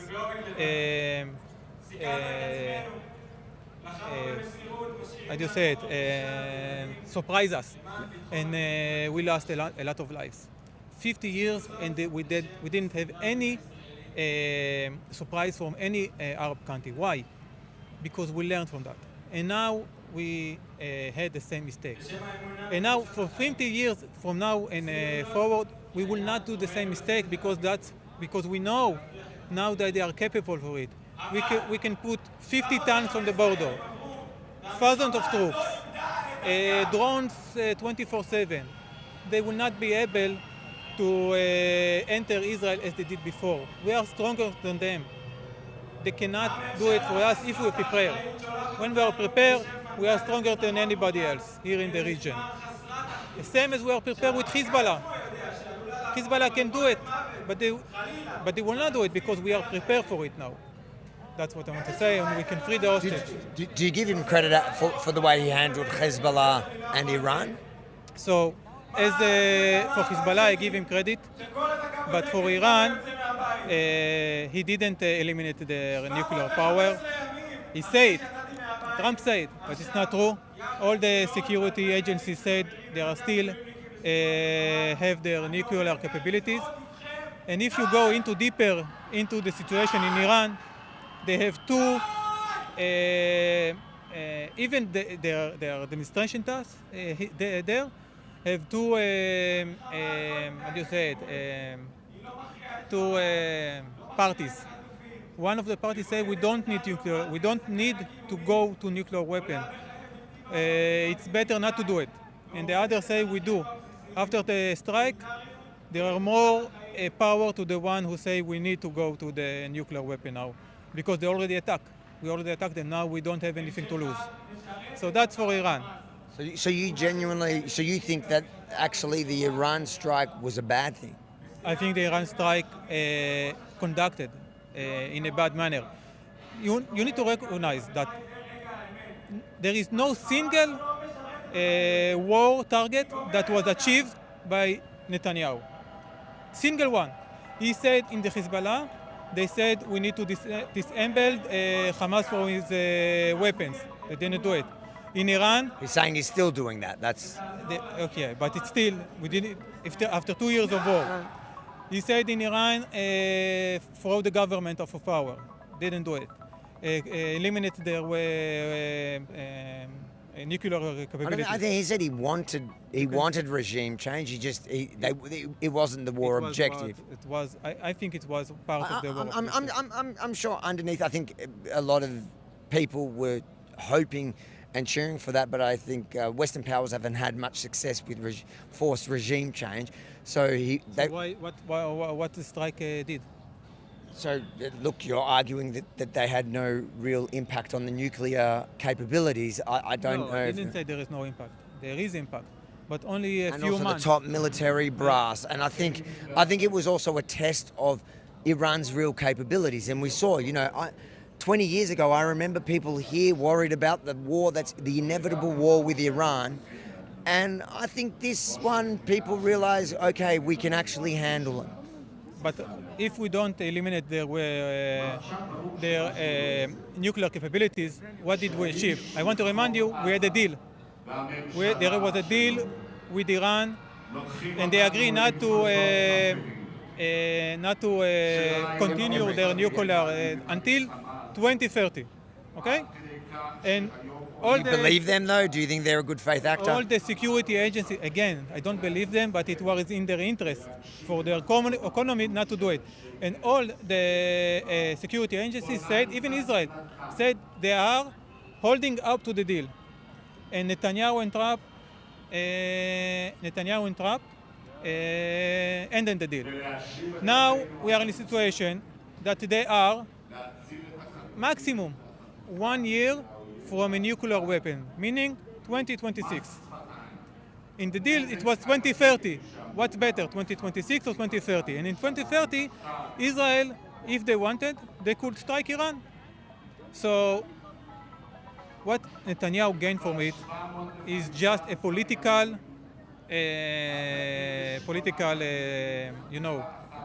Okay. That's my opinion. I appreciate your time, mate. Yeah, Nice to meet you. Good luck. Thank you.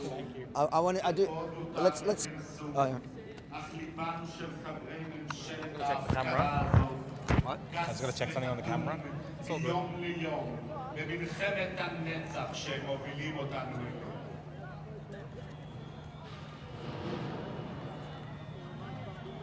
כל מי שמעז לומר שהממשלה הזו לא מעוניינת בשחרור החטופים מוקע כבוגר, כסוכן של החמאס. אז אותנו אפשר להשתיק ולבטל כלאחר יד, אבל את נשיא ארצות הברית דונלד טראמפ כנראה שלא. הוא בעצמו אמר שהאיש שיושב ברחוב עזה פעל במכוון כדי לפוצץ כל עסקה.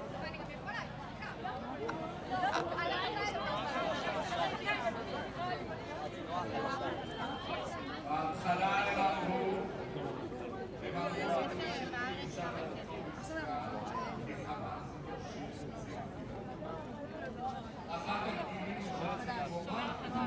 All right. Okay, so I'm just looking up because what was the claim?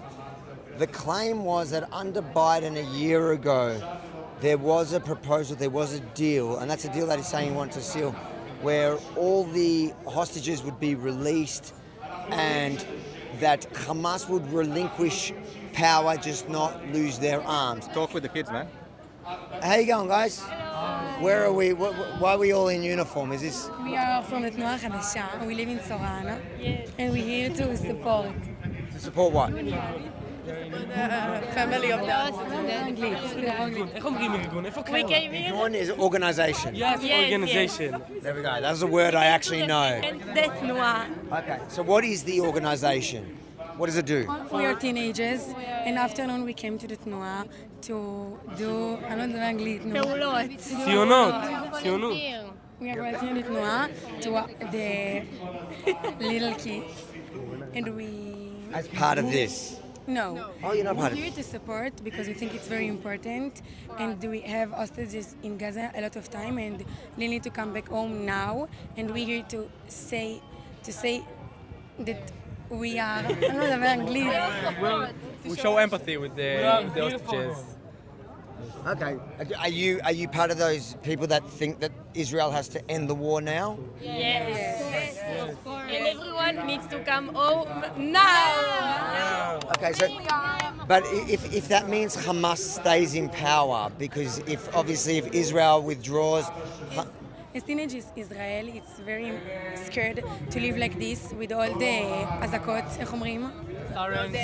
Sirens and all these things, and I'm really scared to go with my friends to the north or to the south, vacation. Yes, without safe space to be here, and it's very scared to live like this. So we think that the war need to end now. Are you not scared if Hamas get to stay in power? Does that not worry you? We are scared from what's happening now. There's things that more important from we think that first everyone needs to come home, and then we handle Hamas. There is 48 people over there that they need our help, and they are here like 2 years, and this is a lot of time, much more wait time. Of course it's scary. We don't want them in power because they do. But if that's the cost, if the cost of getting the hostages home today means, because that's probably the practical cost of it, means Hamas stays in power, what's more scary and what would you more prefer right now? I think it's more complicated than a yes or no question. It's something to think about, and you can see all over here. And teenagers, we don't want war. We just want everyone to live happy.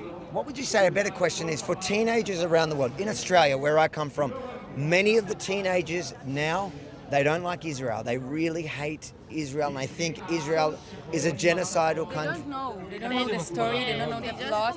They don't know what we have here and what we are going through. We are 2 years in a war, and this is disaster. And we just want all this to end and to be safe in our country. I think that most of the stories, like in Gaza and stuff, they show most of their side and not our side, and we never get a chance to like explain ourselves. So most of them just like what they see online and stuff. This is more important now to protect the Israeli people and to bring them home the hostages from the explanation for Australia and other places. Now, the teenagers in Australia are watching and they don't know you, but they don't like you. What would you say to them? I think that they need to see our side and not just what's happening in Gaza and what happened in Israel, because also we are in a very hard... We're in a very hard situation here, and of course we want them to think twice about everything they see online, because most of it lies, and we really want to everyone to what's like it. You want everyone to? We want everyone to know the story of Israel and how hard the time we're going through, and we want the hostages to come back and the war to end, and that's all. I would tell them to investigate what is really happening here and to learn more, because they and try to see our side instead of things they see online. Yes. You know what's interesting is when Australian media portray this protest, they would say that you guys are essentially like the pro-Palestinian protest in Australia, that you don't like Israel. Do you love this country? We love this country very much, and we think that the government is not a bullshit. That's enough. People need to understand that the fact that we love this country doesn't mean we love the government and the people that make the decisions. And you can see all the people in here that come to support the hostages, and they don't agree with nothing the government has supported. So they need to understand it's not the same thing, the government and the people in Israel, and the fact that that's it. And we are not get along with all the politics and all the government. We are just teenagers that want our hostages to come back home and to be safe in our country, and this is the most important thing in all this world. All right, guys, thank you. Am Israel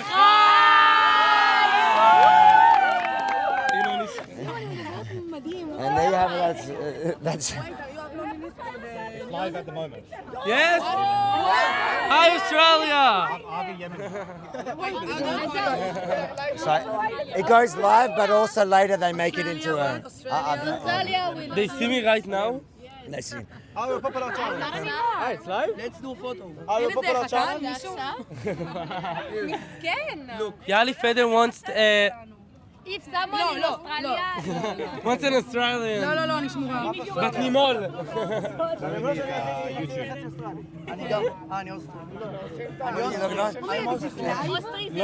It goes to both. So live is So where can you find it? on a lot of channels, but I will show you. Go to YouTube. What to... Go to YouTube. YouTube? It's on everything, but go to YouTube. הנה, הוא עליי, הנה הוא בצד. You can see. שלא, ביוטיוב. מה? What you look for? Here it is. יש לו מיליון סאבסקרייב. But it's on a lot. It's on a lot of channels. All right, guys, I gotta Whoa, go. swearing gun! We got to go.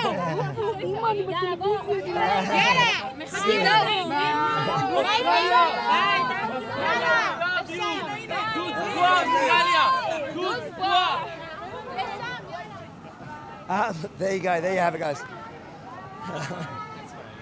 You know what? I love Israel for like on the political level for multiple reasons. You don't have that. Like They're in a very political, well, on one-sided political.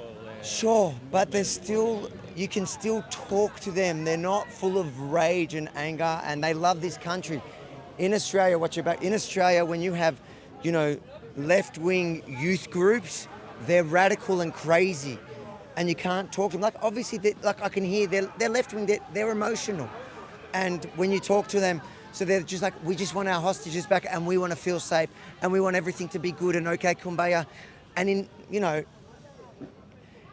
in theory, that's lovely. They believe they are Of course. in a good cause, and of course they love Israel. Nobody here hates.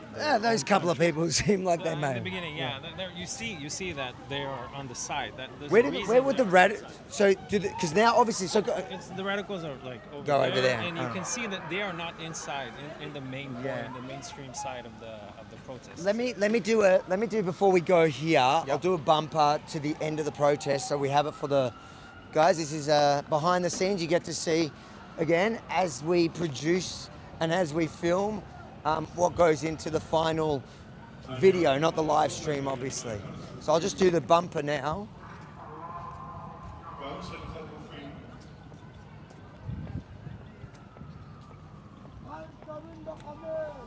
I'll just do it from here. Yeah. Is it a good shot? Tell me a shot that you're happy with. Come with the screens in the background, bro. Come here. Yeah, all right. Yep.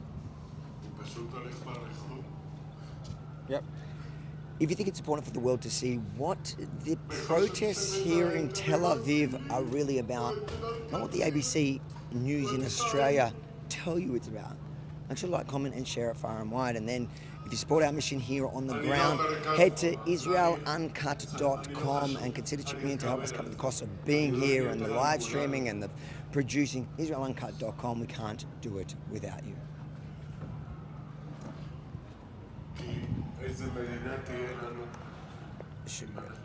We'll go see if we can get some more of the more radical elements. Well, I wanted to say about those kids, they're pretty normal. Yeah. Normal kids. I guess they weren't being too political. They have like concerns that teenagers would have about, being safe. And obviously some of it's driven by emotion.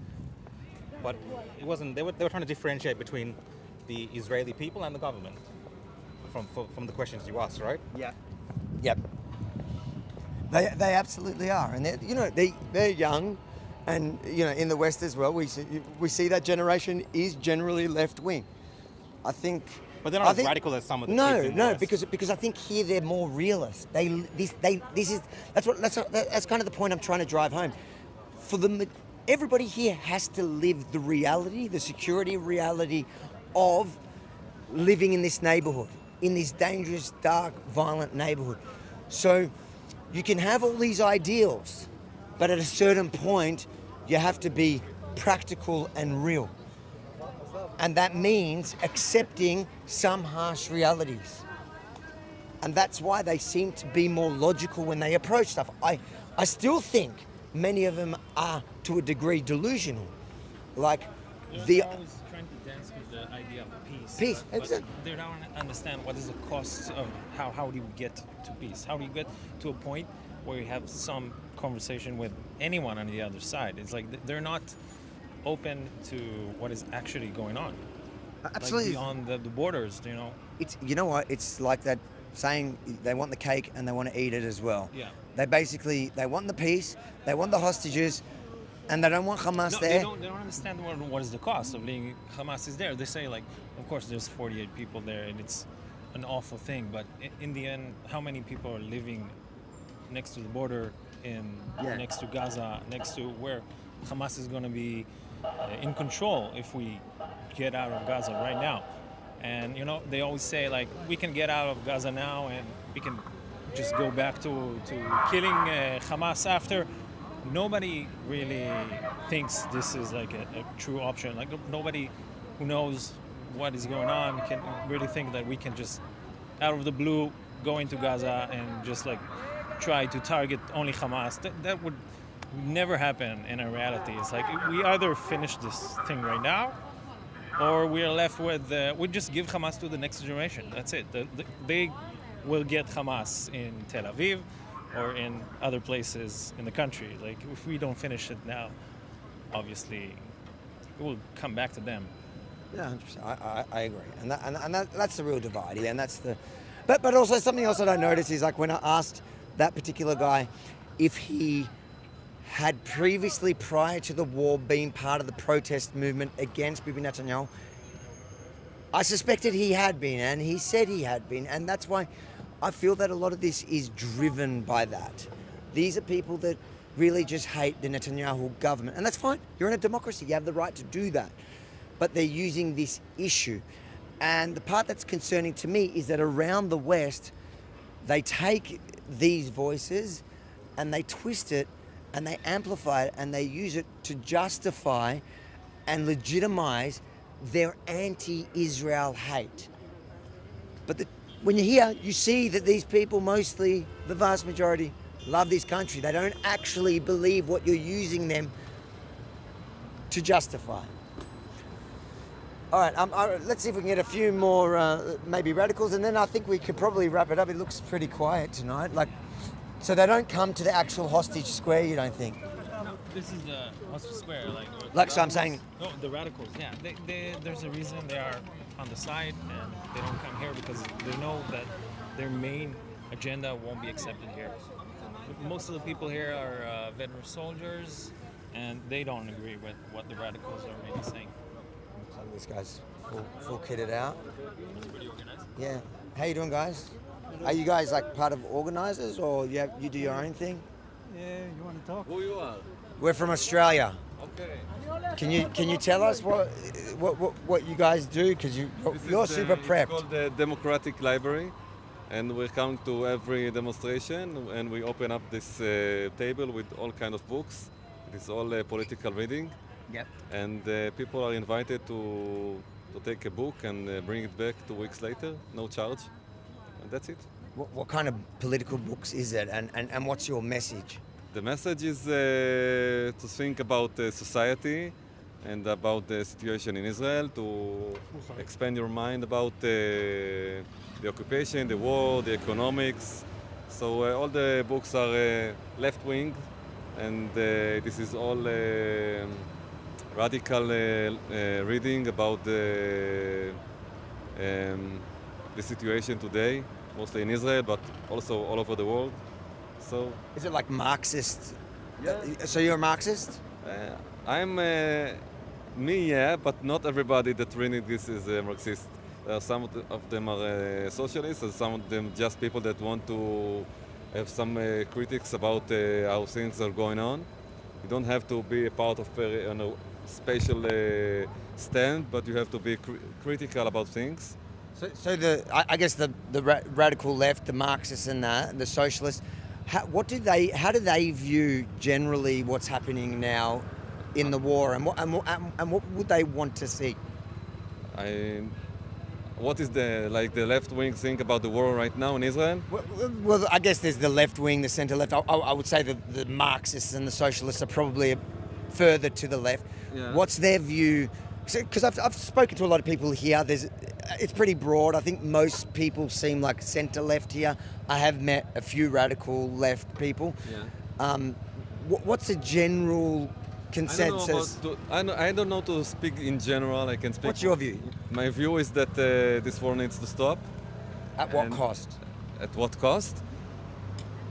It's a big question. At what cost? But the war needs to stop, and we need to find a way to end it, to come to a deal, to finish it, and to change the regime in Gaza, and to have security for the people in Israel. And I hope so security also for the people on the other side, for the Palestinians. And both of the nations need to live together and to find a way to compromise about territory. And both of the sides needs to respect the other side. And this is my view, and I hope that someday we'll get it.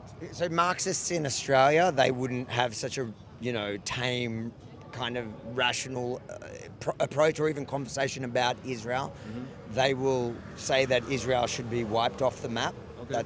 That's the... Well, they are not my... שותפים? They are not my partners. And look, I understand because it's not a reality to them. It's about a conflict on the other side of the world. They say the same things about Australia, but for Australia it doesn't really matter because it's not a real tangible threat. You're obviously living it here. But a lot of people here are telling me, a lot of people here are telling me that they want that. They want to end the war now. They want Israel to withdraw, bring the soldiers out. They want the hostages back, and they want Hamas to essentially lay down their arms to relinquish power in Gaza. Yeah. To me, that's like wanting a cake and eating it, because if you leave Gaza, then by default Hamas is going to regain full power. Unless you can bring someone else to rule over Gaza. But you need that first. You need to find some power, some serious power that can take charge of Gaza after Hamas is gone. So I don't think that's so different than many of the people on the right that I've spoken to. That's what's so fascinating to me in Israel. Firstly, it's a robust democracy that everybody is willing to engage in political discourse in a lot more open manner than we see around the world. And I think I think that is a light onto nations. I think people in Australia should watch this and take, encouragement that it is possible to do that. But I can't remember what we were. I just had a brain fart.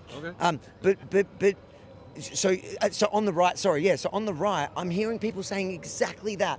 We need a third party to come in. The right wing. There are people on the right that have told me similar things. It's the same idea, because everybody seems to want the same two things.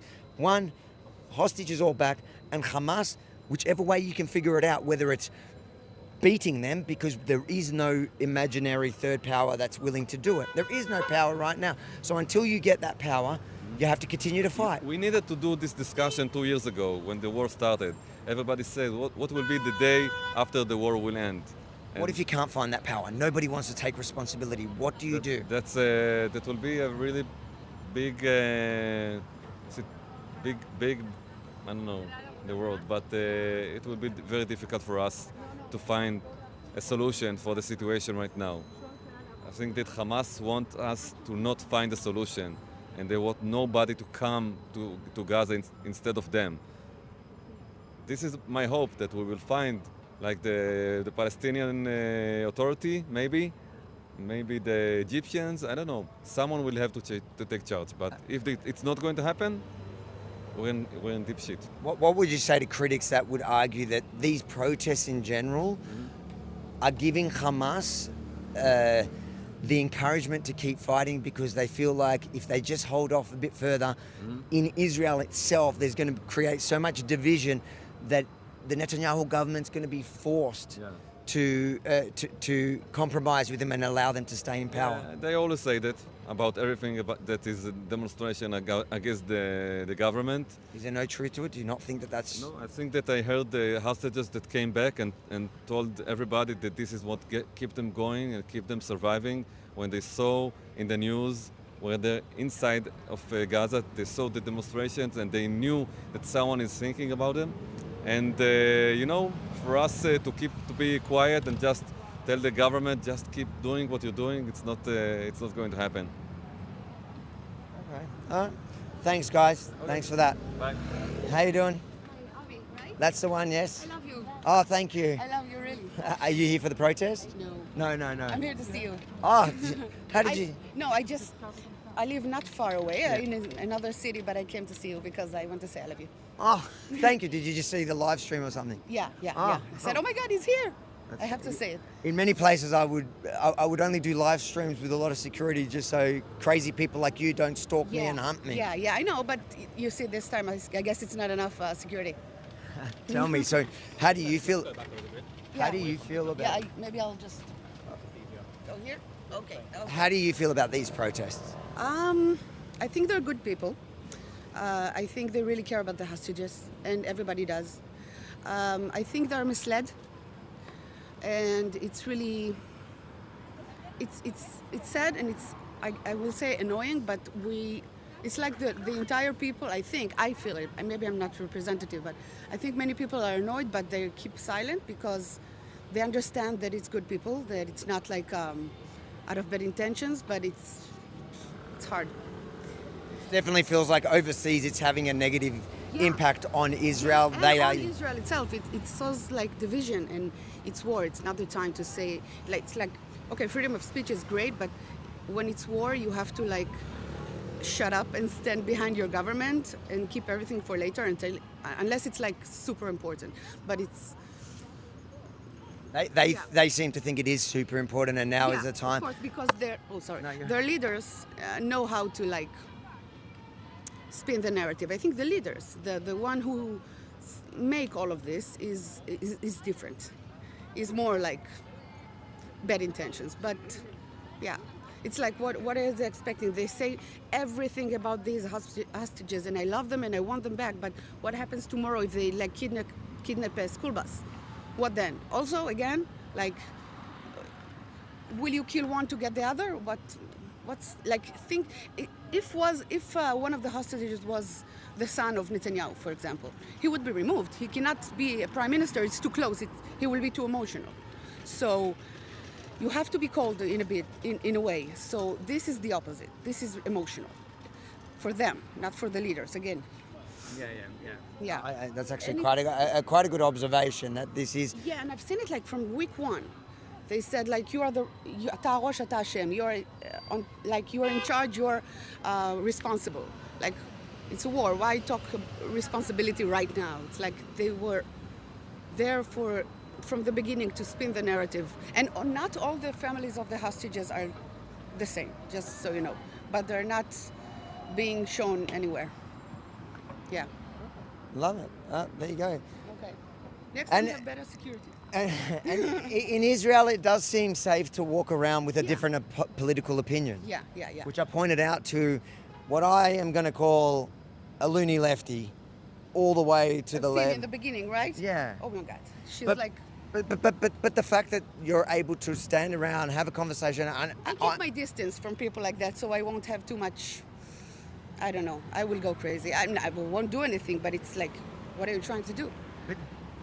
I bet she's a communist or something, Marxist for sure. She was something like that. Of course. She was. I think she said she was a socialist, but socialist is like. She wants it code. to sound like better, but okay. Sure, but you know what? I think that it is encouraging. I'm inspired by Israel once again, in the fact that I'm walking around, I'm asking questions that is super critical of these people's perspective on this, something you could not get away with in most Western countries. At a time of war, at a heightened emotional point. You know why? Because we have a national emotion, like we feel like a people.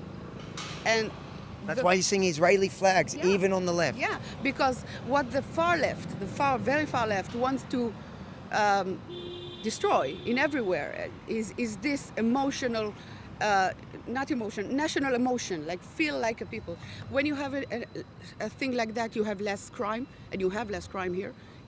Like murder rates are extremely low, even though you have terror attacks. And I think it's like 0.7, something like that. We have machete attacks every day. We have home invasions. We have US, major it's problems. Like 6. Yeah. So I'm not saying it's because we feel responsible for each other. It's good. We should work on that. We should make it grow. Thank you, and thank you for coming to see me. Yeah. Really appreciate it. Here, I give hope me. you're safe in because it's a great country. Yes, And we're with hoping not to great lose it. Accent. I love it. Thank you. I've been working on it for almost 40 years. Oh, okay. Bye. Thank you. Thank you. Okay, let's talk to maybe a couple leaving. I actually want to know if a lot of them were at the protests prior to the. Let's see. I just wanted to say the Marxists here are very friendly. Yeah, they're super friendly and they're more rational. Can I ask what the yellow flag is? What is a yellow flag? Support on the hostages. No. Oh, you don't want to? Okay, no problem. Camera shy. I didn't know what do you think when I put the mic in?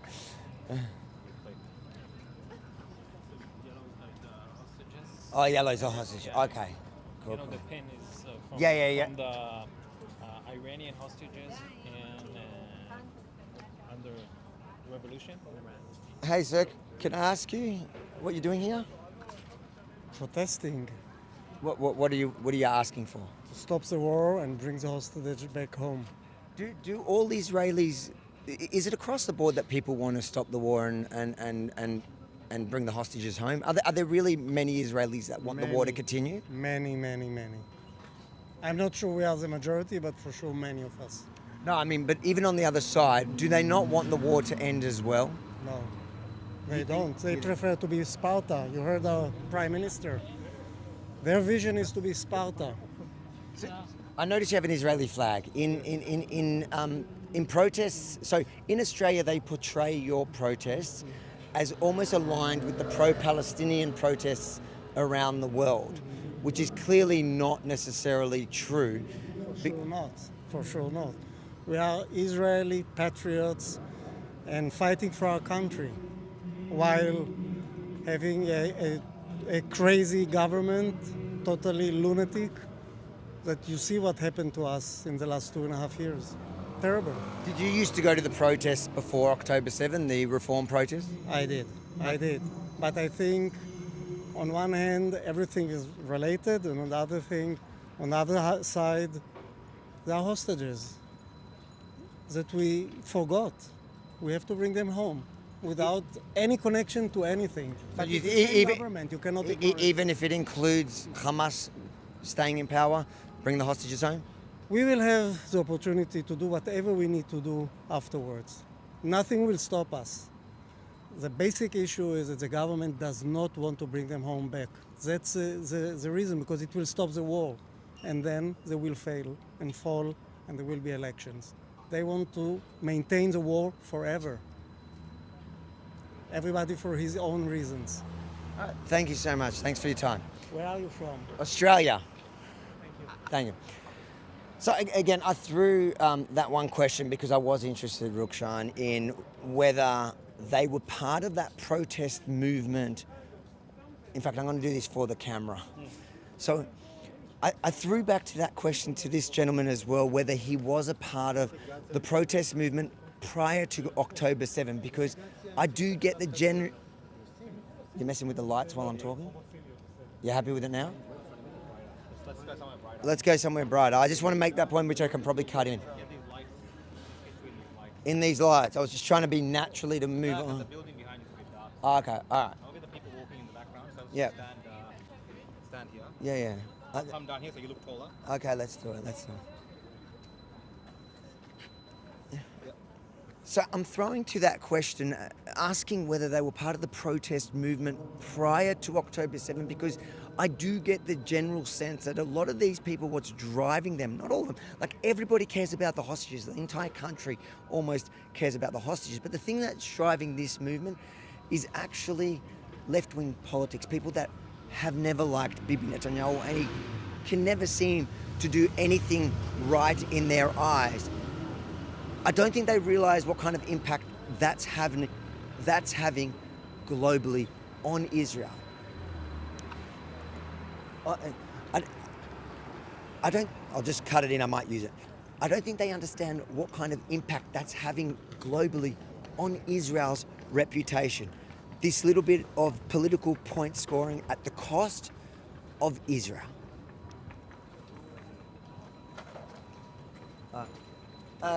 I'll just do a few more until there's... Sure. Yeah, we'll do some more. So something funny I was thinking of. You see that like both the sides, both the political sides are basically fighting over who is more patriotic about the country. Yeah. So everyone thinks that like the right wing is more patriotic because they want to end the war with us winning, and the left side is like we're patriotic and we want what is best, what we believe is best for Israel. So that is like so totally different from the left and the right and probably every other place in the world right now. Absolutely. And again, like I think it's really, it gives you a really good insight into the Israeli political landscape to see a protest like this and to see how the different sides and how even the Marxists speak here in comparison to Australia. It's fascinating. It probably doesn't make as riveting TV as an Australian left-wing protest because that shit gets hectic. But this, everybody's nice. Everybody's engaging. I haven't had one person attack me for the questions, even though I clearly have a completely different view on the conflict and their kind of weird, delusional view on how to end this war. All right. Do you want to get a bit of B-roll of Hostage Square? I might get some B-roll. So this was set up. So this was set up straight after October 7, wasn't it? Hostage Square almost immediately. Yes, yes. Well, Yep. not necessarily. Well, it became from the judicial reform, like square. Oh, it started here. first, Oh, was it Judicial Reform Square first? They were protesting. Oh, that's meant to be a mostly tunnel. here. Yeah. Okay, let's go through there. This is like, wow, this gives you the sense of what it is to be in a Hamas tunnel. Did the government build this, or was this the protest movement? I believe it's the city. Oh, the city, yep. Yeah, the city is very helpful for the process. Just imagine being in something like this for 2 years.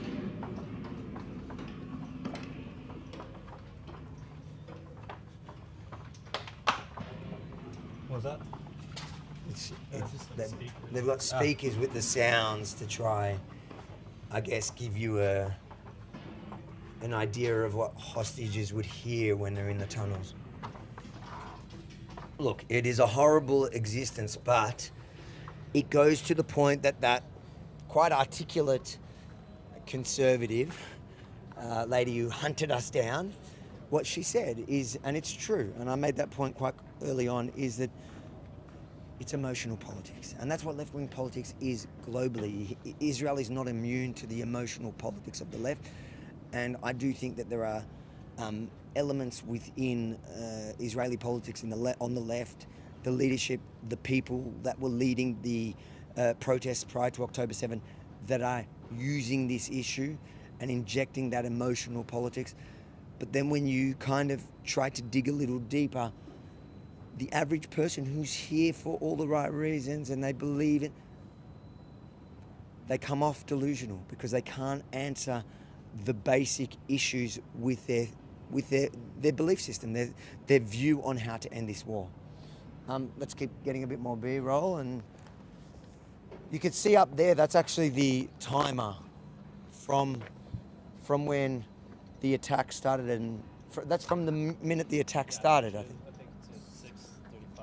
So it says, I don't know if you guys can see on the camera, 714 days, is that correct? Yeah, 714 days, 16 hours, 16 minutes and 29 seconds. Just get you guys some B-roll of where we are at Hostage Square here in Tel Aviv, Israel.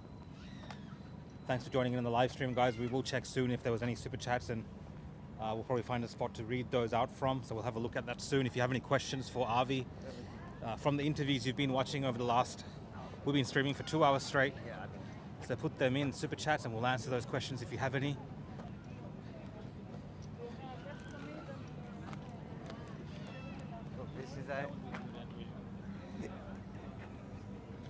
What is she? What is she?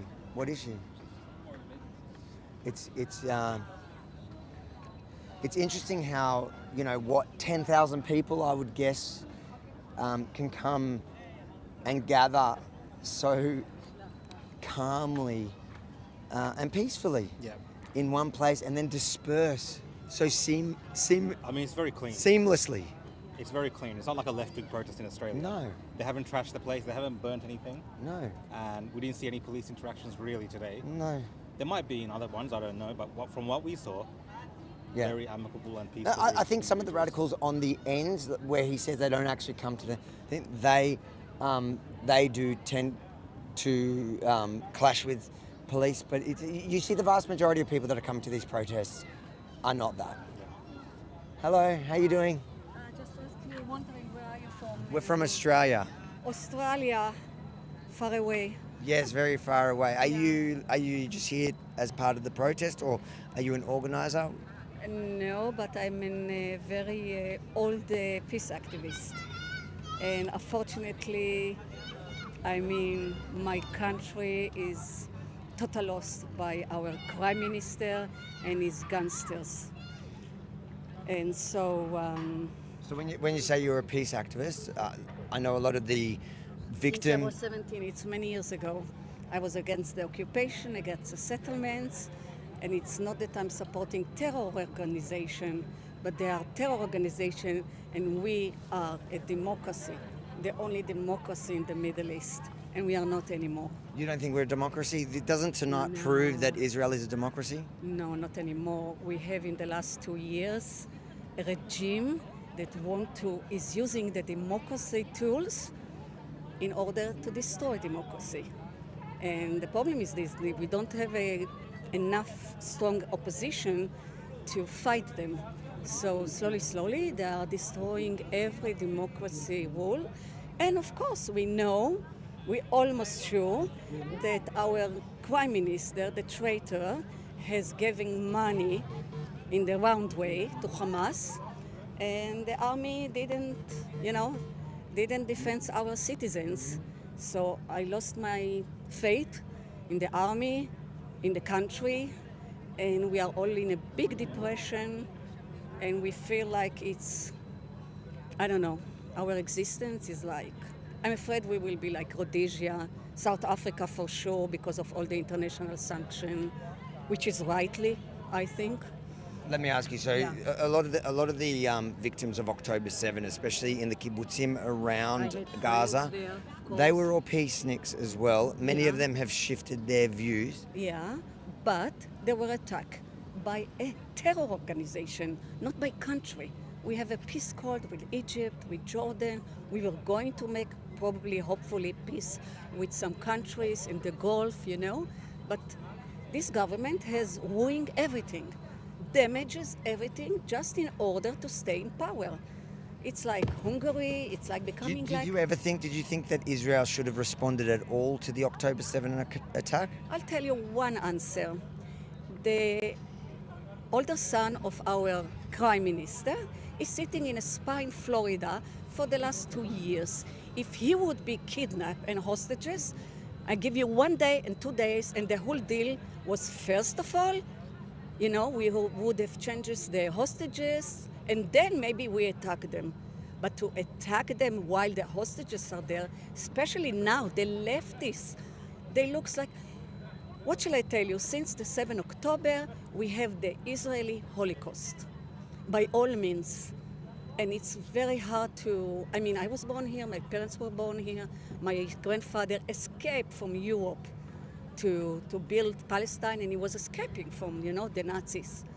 And now I have this surviving feeling that maybe if it's all fail, our last efforts against this government and for a settlement, and it's too late in the world, because we will always have this black stain on our history, what we did to children and women in the other side.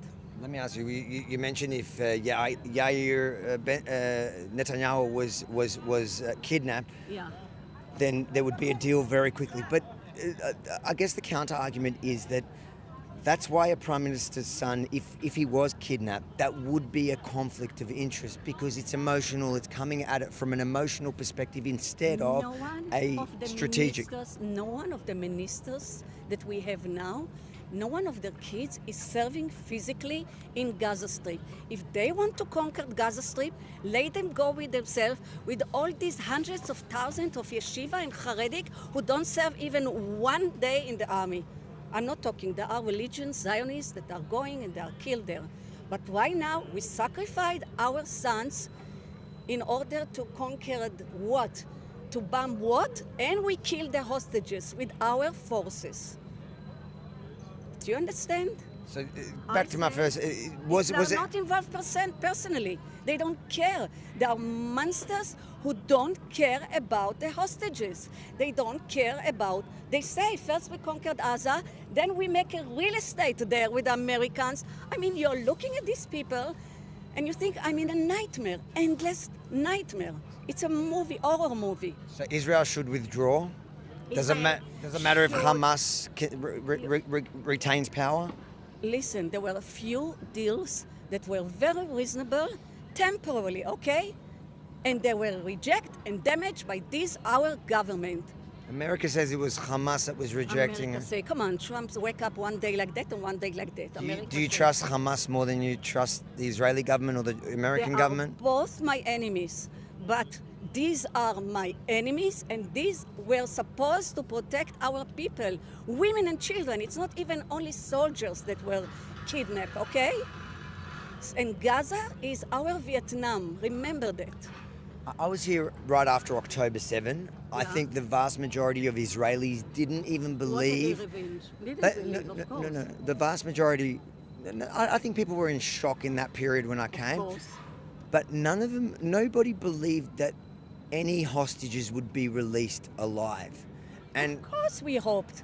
We could release thousands of Palestinians from terror attack. What does it matter? They have thousands and thousands and thousands more. You see? It's not that you're making a change. Do you understand? So you would happily release all of them. Palestinian terrorists. It was my family, of course. But that's why there is a separation of power between somebody that has a conflict of interest. That's why you don't want somebody to run the country from emotions. Personally there, but each one of them is part of my blood, of my tribe. Do you understand? And I all the time thinking, and what if it was my relative there? And they became our family. All these people, we are sharing the pains, the horror, the nightmares.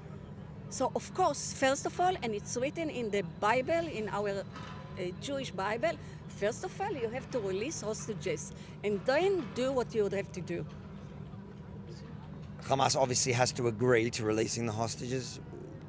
They did agree in the but the price that we are needed to give them is not accepted by our regime. Are you talking about the 3 stages under Biden? Is that the deal? It doesn't matter. One stage. Now it's too late.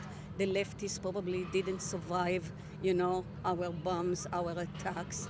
And it's like unbelievable.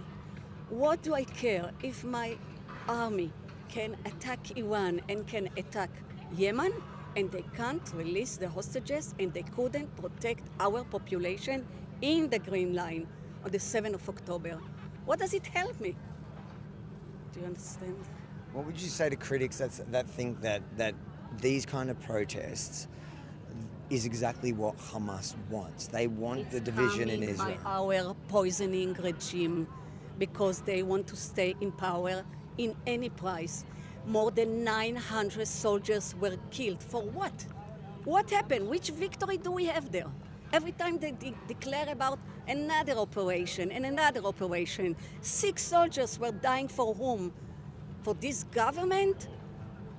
We don't have any victory there. We have a big failure. Did you used to go to the protests before October 7? Before, of course, always. So you went to the judicial reform protest? Against the, the revolution they wanted to make in the law system. And I went against Netanyahu. I even can't say his name because it's like big pollution in my throat. I went to demonstration against him since he was in power in 1997.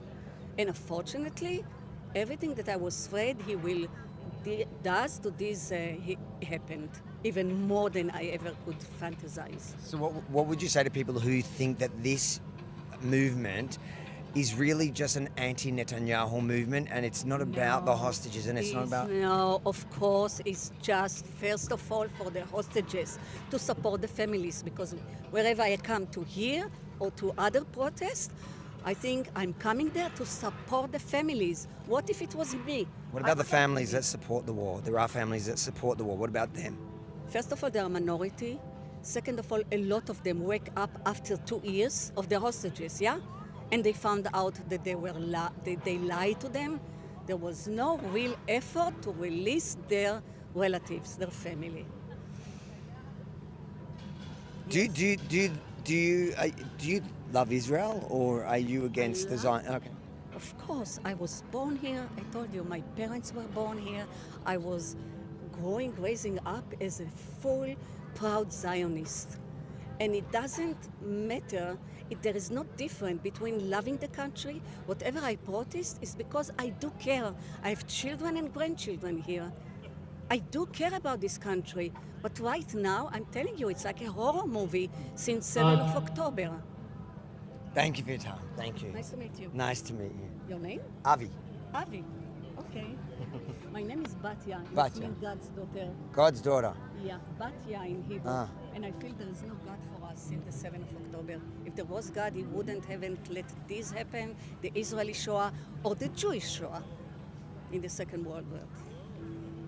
So, but never give up.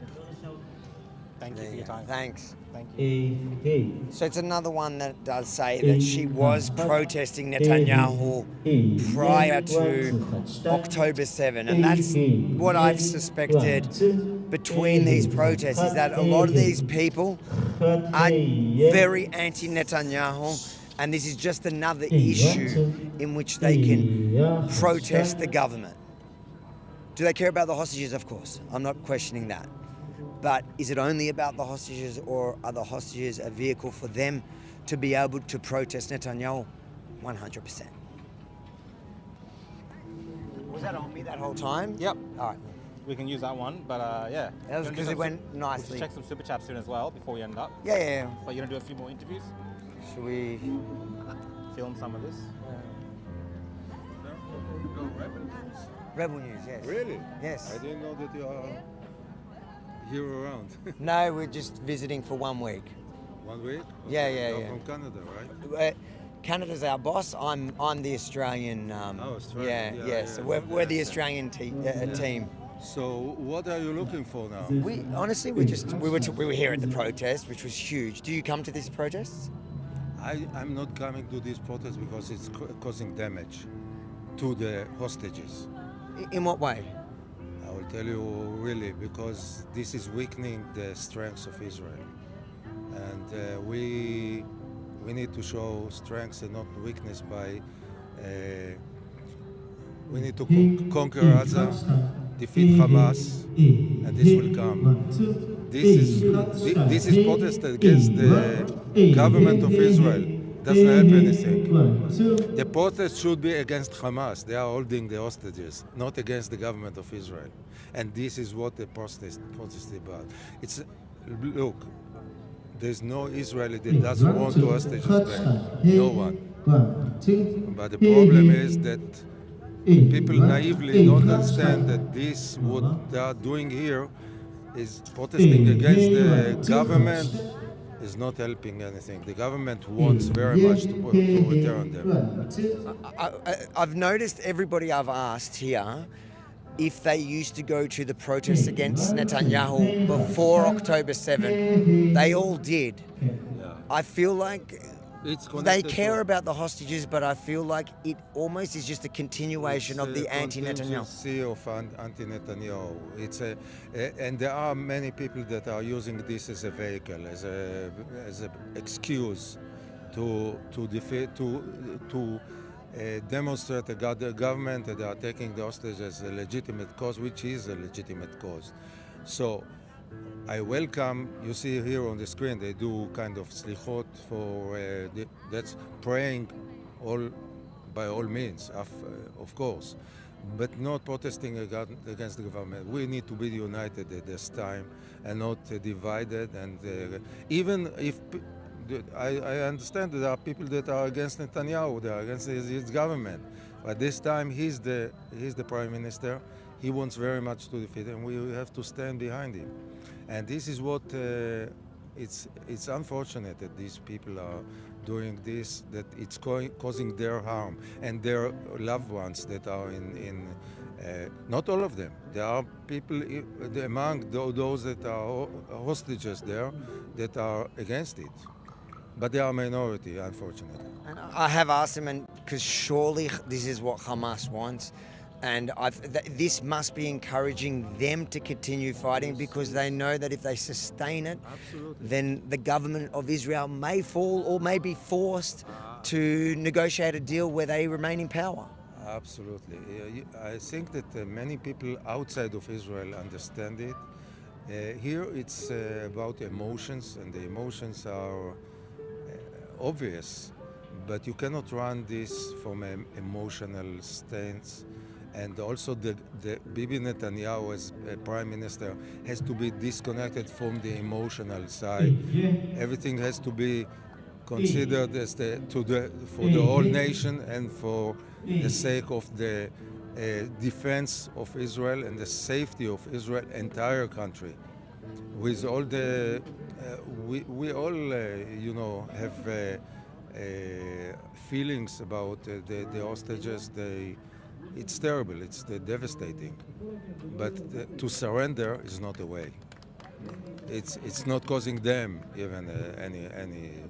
I got to say, one of the things, and it's one of the most beautiful things I see in Israel, is the fact that you can have political differences.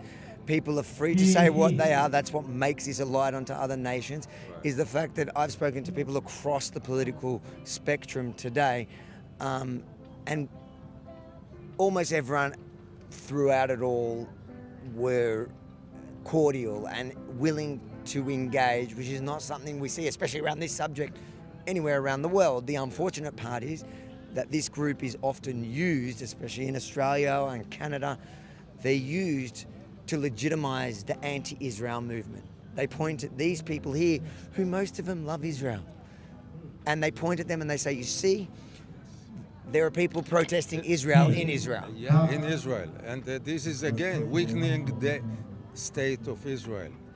So you are shooting yourself in the foot. That's what they are doing. Very clear. Thank you, sir. Take care. Stay safe. I don't know if you heard this for many people, but I wanted to bring this side.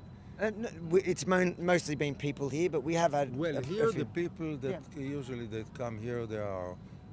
I'm saying they really want their intentions are good, but some of them not. They are using this as a vehicle, the opportunities. I think it's pretty clear if you spend some time here, you can see that. Yeah, you're not from here, I know. Okay, thank you very much. God bless. Thank you. Thank you for visiting us. Thank you. I like the Rebel, by the way. I'm from America. Where are you in America? In Alabama. Alabama. What a weird place for an Israeli, no? Well, not so weird. It's business. Okay. No, not many, but there are reasons why I'm in Alabama. Well, but it's a good place. It's a Trump land. Yeah, any Trump land is a good place for me. Exactly. See you, mate.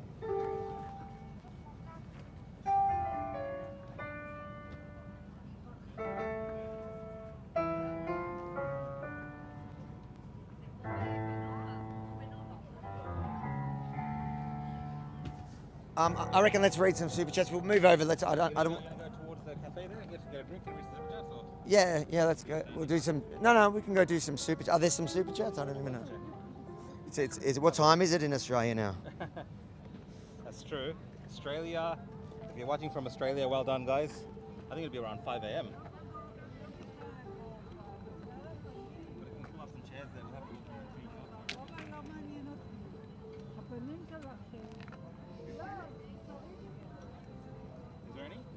One second. I forgot to retweet the. I tell everyone to share stuff and then I forget to. That's where I'm at. So I just.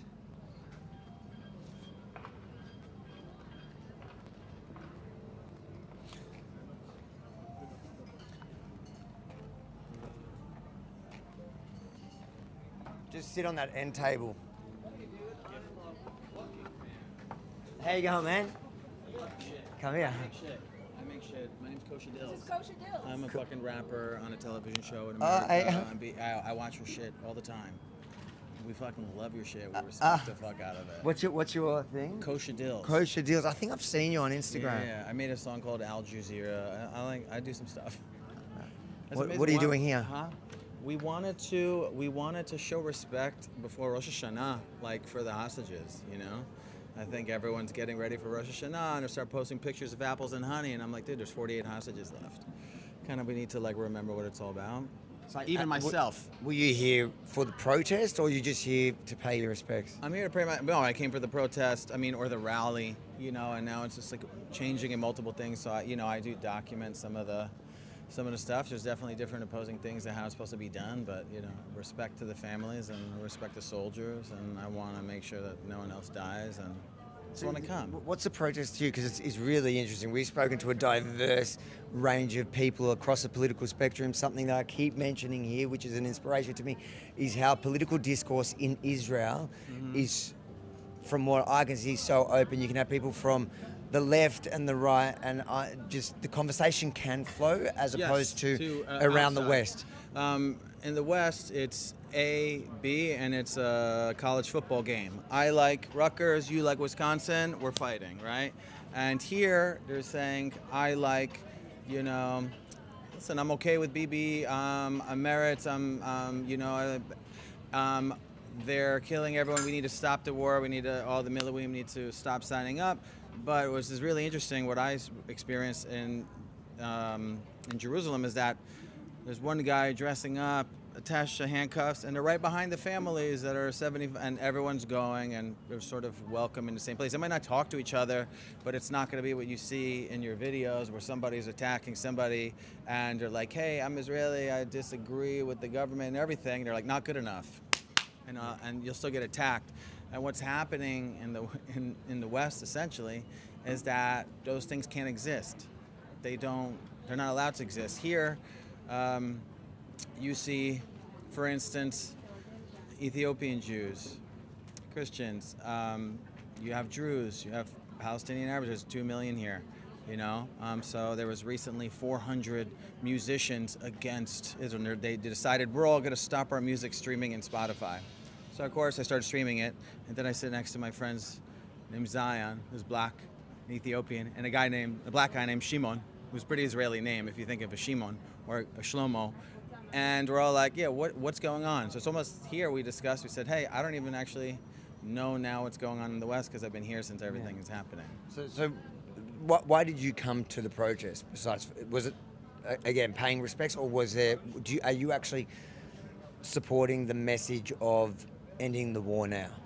I support the message of ending the war now, although it would be really outrageous of me to figure out how to end the war, being that I don't fight in the military or I've ever run an army. I think it's kind of pompous and overblown to me. So, in some case, yes, in some case I really do come to pay respect, but I do also respect the people. I think here, at least in Israel, the difference is we all want to get to the same thing, to end the war. We don't want any innocent people to die. We don't want any Palestinians. So we want this thing to be over with, right? And we want to go back to covering whatever we were covering before. Just not COVID, please. But the thing is it's about the hostages. Yeah. So, but this is what I've been talking to a lot of people tonight. Because for us, outside the government, for the people, it's about the hostages. Like ultimately, I can't really control what the government is, but I care about the hostages, and I know the hostage families, and I know people who have been rescued. I know people that met Andre. I met a lot of these people. I met their girlfriends before they were in, and I was doing interviews here, and I'm missing the pizzazz, the strength of like everyone was here. We're exhausted, we're tired, we want it to end. And especially before Rosh Hashanah, I wanted to film here before and see the energy of it. Like, what is it like going into the second holiday season without the hostages home and the families, So one of the things that, like, to me, I've been talking to people here, and everybody's saying, everybody from both sides is saying, like you said, that they want the hostages to be free. But when people here are saying they want the war to end now, and they're saying essentially the army needs to withdraw today, then you mean that Hamas is still going to retain power in Gaza? Have that. And so that's what's to me. This is like have your cake and eat it too. You can't have your cake and eat it too. I want to say that. And so you're here and I want every soldier to live. I want every soldier to live. I perform shows for the army. I perform, and I love to perform for soldiers, because I also want the soldiers to live, and I want the least amount of people, innocent people, to die. And that's like my attitude in life, especially for Israel. By the way, that's the way I described it. It's like your cake, and you want your cake and you want to eat it. And that's what I feel like a lot of these protests tended to be. A lot of the people here were just saying exactly what I'm hearing on the right: release the hostages and no Hamas. But no Hamas means you've got to either defeat it or you've got some other authority. We have to kill the people that are in. Like, I talked to somebody yesterday, and I feel like he's like, we have to. In Gilad Shalit, we gave back 1,000 prisoners for one person. and his life, and he's gotten married and lived on. I'm like, 252 hostages taken. We're gonna take over everything and to do everything to bring them back. And it's almost like us as Israelis and American Israelis or Australian Israelis, or everyone sort of like, at this point, we need to take 24 hours off to re-navigate, like, how am I going to approach it? Because I might feel different about it tomorrow. And I see you, and I'm like, well, you have a really strong point. We have to go in, we have to stop it. But if you were here the other day, where we get missiles regardless, radicals are going to recruit. They are going to recruit and use every sort of piece of propaganda to recruit more people. Yeah. And if you're watching this at home, nothing anyone says to me about Israel will ever make me feel different about Israel, because I'm in Israel and I see the people, and the only place that you can find a Palestinian selling kosher shawarma is in Israel. In America or Australia, you won't even be allowed into the restaurant. And I know, because I live in a place where we're really not welcome. And I would eat there. And here, everyone kind of works together, and that's sort of the daily life that's not shown on the camera. And I was coming here, and I said, where are the cameras? They've all gone. And when I came here, there was 20 different cameras. And when they go on to the next story. So, like, not that I appreciate you still trying to figure out what's happening, because there's no one here. And I was like, oh my God, I watched this protest is portrayed in Australia as almost an adjacent protest to the pro-Palestinian protest in Australia, which is so insane. So insane. That is so insane. First off, I feel extremely sorry to any Australian who has to deal with people that tell them everything about Israel that have not even been here or actually navigate. Because I'm pretty well open, and I'm not even going to say I'm an extreme right or extreme. I'm pretty down to center. And this is the only conflict in the world that people make it like a football game. American football or whatever, or rugby, whatever. Like, it's the only thing where they're like, we're just going to pick this team. And I'm like, what does that do? Like, was that do? It's, I guess, the virtue signaling championships of the world. That's it. And I don't find many people that care. Like, I have to come here. You could literally give to the communities that were attacked. If you don't feel comfortable giving charity here, you could volunteer.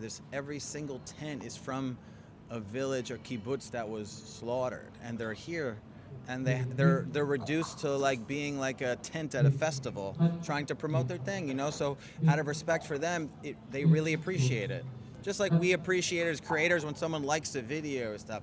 But I get some of the best conversations at an Israeli protest because it's the only place where people vehemently disagree and hate Bibi and want to stop him, and other people are pro, and they could still be in the same place and not attack each other physically. That is my amazing takeaway tonight. I've never felt safer at a left-wing protest in my life. No, they are literally one and another. And I asked, hey, what's happening here? And they're like, oh, these people say, you know, Bibi's ruining everything. And there's people here like standing together, which is probably the most left wing. And they take the food, they bring it to the border. They're like, we need to get food to we need to get food to the Palestinians. And then there's going to be other people that say, well, there was food coming in from Jordan, and that guy just killed 2 soldiers, and now we have to close that crossing because a Jordanian person in a truck bringing aid killed 2 soldiers. So it's like people don't understand that part, which I totally understand. And I totally understand people here being like, yo, let's feed people, you know? Montana Tucker was just there with the GHF, and she was feeding people, and you could come here. The thing is, if you're in Israel, you could help more. The people on the flotillas, I mean, they're basically going to be turned around, but I'm sure it's a really fun time to be sailing across the world. But if you want to change and help Palestinians or help Israelis, you could come here and do both and join any protest you want. Are you saying you're suspicious of Greta Thunberg's intentions? Listen, maybe she's going through sailing withdrawal. I don't understand. I do want to say that in Tunisia, I mean, I've played with fireworks my entire life before making content or rapping or anything, and we hear bombs here all the time, and that was not there's no drones attacking you. But come to Israel and you'll get a sandwich. I promise you. Thanks, mate. Good to meet you, eh? Shana tova. Kosher Take Dills care, out. brother. Thanks, bro. What was your thing again? Plug your thing. Oh, Kosher Dills, KOSHADILLZ, and yeah, that's what I rap and that I gotta make videos, and I have a film coming out called Bring the Family Home, and I made the most controversial film. It's about me going to American college campuses, advocating to free the hostages, and then I come back a year later, and premiering the film, we got canceled in Chicago, and no one even watched the film, and then everyone wrote about it. And this is the problem with our world. These protest movements are driven by canceling things and attacking people, and no one actually talks. You know, they're afraid. And what happened was my film has already been in NPR and Hollywood Reporter, no one's seen it. It could be a horrible movie, but people are talking about it. People are trying to cancel existing within each other. You know, and that's the only place that could happen is literally in Israel. Everywhere else, you're not welcome. They cut the world in half. That's why Israel's the democracy of the Middle East. It's not, you gotta remember, it's still the Middle East. So it's not perfect, you know? No democracy anyways, is, man, trust me, Australia's not a perfect system either. Shout out to New Zealand, I went there. Cut, not the Okay. Kiwis, not the... All right, we'll do this. Let's, How long do you do for? we just got a few more days and we're done. Yeah, we're just rushing around. I watched some of your videos. Let's go. Yeah, fucking A. Thank you. I mean, you just keep I really got tired of doing short form content, so I wanted to make a film so way people could learn who I am. Nobody saw it. No, it's coming out now, so I'm launching a Kickstarter and stuff for Oh, it, amazing. They keep canceling it every time he does it. It just gets like It's, banned. you know, that's just That's anything. the way, with that's the So game. what's your, I just know you use Rebel News. What's your name? Avi Mini. Avi. Okay. Are Israeli? Family's Israeli? My mom, yeah. Fuck yeah, dude. Are you filming, doing any other Yeah, stuff? yeah, we've been doing heaps. So like this is also live, but we're... Oh, we're on the live? Yeah. So, They're requesting a freestyle from you. Okay, should I do one? Oh, yeah, all right. why don't you tell us, Rukshan? I'm telling you now. So, what should I shout out? What's your name? Rukshan. I saw. You know, I didn't see you. I saw him first, and I was like, "Is this like Indian or the Bangladesh?" I was just like seeing you, and I was like, Sri Lanka, right? Okay. All right. No, but I saw you, and I was like, "Wait, where is it?" Okay. We cool. gotta open it like that. Welcome to the Israel. Oh my God! Now they gotta cancel me. All right, so we're on. Okay, ready? Okay. I got incredible views and incredible views. This is Chi with the Rebels. It's incredible news. I mean, whether you be on the right or the left, I'm on a Twitter page, on the mic, it's ready, except, okay, it's black and red when the rap is fresh and deals like this attract to a fascist twist. All right, I'm interesting, so I hope y'all cats listening on live stream.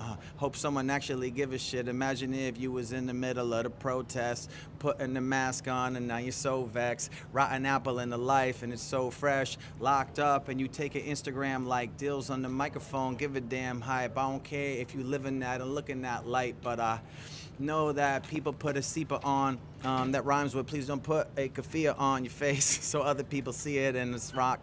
Deals on the microphone, I'm ready just to stop on a ill with an actual poem. You know, my whole freestyles bring the family home. I had a song called Ceasefire, yeah, Mamma Mia, watermelon mix, avatiach, on the microphone, spaced out on the diach, sober 21 years, on the microphone, a freak not.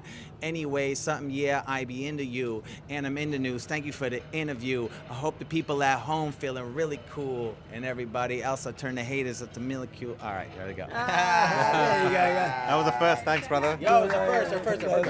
Bye. first. Yo, Shana Tova. Yeah, Shana Tova. That's what we really came, man. I was just hanging out with my best friend. And that's what the cool thing about Israel is you never know what's going to happen. And yes, Her Tel Aviv, amazing. Her Tel Aviv, for women who made Aliyah to Israel, Her Tel Aviv. Aliyah rhymes with, I don't got a job. All right, guys. Yo. See you. Nice to meet you guys. And I'll drop you or we'll clip. Yeah, shoot me a Insta Yes, message. dude, great. All right, brother. Nice. All right. See you, bro. Nice to meet you. See you later. Thank you. I appreciate it. Thank you. All right, let's take a seat somewhere. We'll go over to the side, I think. Yeah? Let's go to there's chairs there. I don't want to sit in the middle of hostage square doing super chats. We'll go over to the side. Fair cool. And then we'll wrap it up. I think we're good. Yeah. I think we've got heaps. That was a pretty good mix. 20 Yeah. What time is it in Melbourne? Time in Melbourne. People are going to start tuning in now because it's... Guys, you missed out on the freestyle. It's a lot better than what Avi normally does, so that was entertaining. I don't know, you should let some freestyle. I've cut the mics already. Oh. No, I didn't. You like my music? We'll just sit here to the side. I feel like it's kind of inappropriate to Let's sit find in the a middle. chair. There's a chair up there, I think. Okay, let's go up there. And then I reckon we will pull it. So look, we've been live streaming for about almost 3 hours now. And today, guys, it's actually been a very good stream. No problems whatsoever. In the heart of Tel Aviv. Everyone's behaved, even the internet. Internet is behaving. So that's good. What do you reckon? Those chairs there? Yeah. Yeah, we can sit on that. That's fine.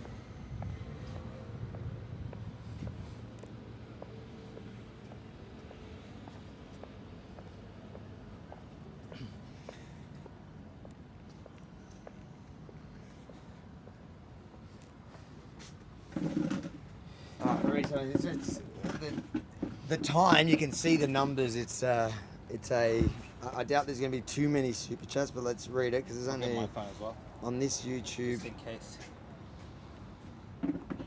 It'll be interesting to look at the stats. We'll look at Restream after to know what that time does, but I think this is going to cut up into a really good report.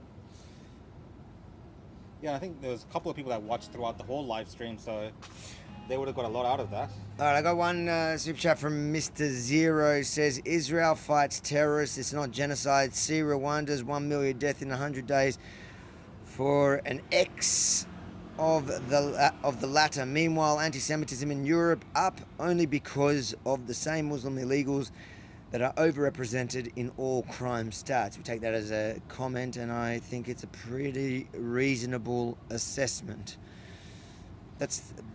You could tell this was a crazy time. Oh wait, I'm doing it from 1 second. I've got to jump onto there. Have you got any there? No, my super chatters are all asleep. Bro, it's like a crazy time. It's good to know they're probably... Guys, if you're watching this back, IsraelUncut.com if you want to support our mission here in Israel, which is literally to talk to everyone from all sides about not just the conflict, about everything. Yeah, and that's one of the criticisms being like from those people that criticize what we do regardless of what we show. We've actually been able to show, I think today, Israel Uncut. There are people in this country who vehemently disagree with the actions of the government. Totally. To the extent of, if you missed the start of this live stream, guys, we had a woman who said that she believes in Hamas. Everything Hamas says more than what she believes in what the Israeli government says. So there is a multitude of views in this country. And I think the misrepresentation of Israel as this pariah state where everyone is genocidal or has these kind of extreme views, once you come to this country and start talking to people, it is very much a thriving democracy. Even though these guys here reckon that a lot of that lady you spoke to at the end of the piece, Nick, she was saying that they're gangsters and thugs in the government. So, I mean, people have extreme views. Yeah, but the common thread between every single person that I got to ask, so there was a few of them at least, whether they were protesting the Netanyahu government prior to October 7, yes, they all said yes, which to me confirms my suspicion that yes, all these people care about the hostages. You can't take that away from them because I think almost everyone in this country cares about the hostages. But the driving force for this protest movement is their hatred of the Netanyahu government. And that's fine, they're free to have that, but I think it's important that people know that. Yeah, I think it's akin to maybe for the Australian audience, the COVID protests, the freedom movement, now moving on to the issue of mass immigration. Yeah. And you're seeing the same people with almost the same views, also the anti-government views, changing now topics. Yeah. Because they feel it's the same kind of continuation. It's another way to target the government. Yeah, and again, like you said, it's slightly different here because I have not heard anyone from any political side in Israel that we've spoken to that does not support bringing back the hostages home. Like, that's what they all want. So I agree with you that everyone wants that. It's just these people believe that to do that, they have to topple the government. The radicals were the best, I gotta say. I prefer talking to the radicals. The Marxists? more than, The nice no, Marxists? No. That Marxist was like Man, if the Marxists in Victoria Melbourne were like that, we would be safe without any security. Yeah. These Marxists don't want to beat you up and kill you. No. They're happy to talk to you. No, it was chill. And then when you point out like the Marxists in like I wasn't here to kind of confront the Marxist ideology, but I found it very interesting that a Marxist here and a self-proclaimed socialist or whatever he is just like a regular dude that's willing to engage in political discourse. Yeah. And with somebody that he could clearly see has a completely different view. Some of the comments are saying beforehand, I saw that there have been violent interactions with police and protesters. Is that There has. There is a small group here, which are the radicals, which is what I was waiting to see if we hang around the edges. But I just don't think they came out tonight. There is a small group that do fight the police, but it's clearly not the majority of this protest movement. So Bass Lion Benny earlier said your mic was too low. I think that's when your mic was off. Yeah. Sorry about that, Bass Lion, but thank you for the super chat. David Mason says, God bless Israel, the IDF and Jewish people everywhere. Thank you for your super chat and your support and your love. David, really appreciate it. Mr. Zero says, long live Israel and F Hamas. We need to stand with the one free democracy within an Islamic pile of something. Greetings to Israel from Switzerland. Listen, I think if there's one major takeaway from today is that Israel is more of a thriving democracy than many of it, certainly Australia. Yeah. You can't get away with this freedom of political discourse and opposing views in Australia. You can in Israel. Yeah. So those you clowns in Australia that think that that condemn Israel as an anti-democratic state while living in Australia where people literally get attacked violently for their opposing views. Wake up, come here. But I think it's important that the person that your super fan that stalked you and found you on the streets of Israel, which is concerning if we were somewhere else.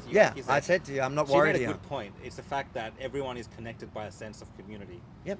So And that's why you see Israeli flags. That's why you see that patriotism on all sides. That's a really important point to drive home, because I think that's what allows democracy to function.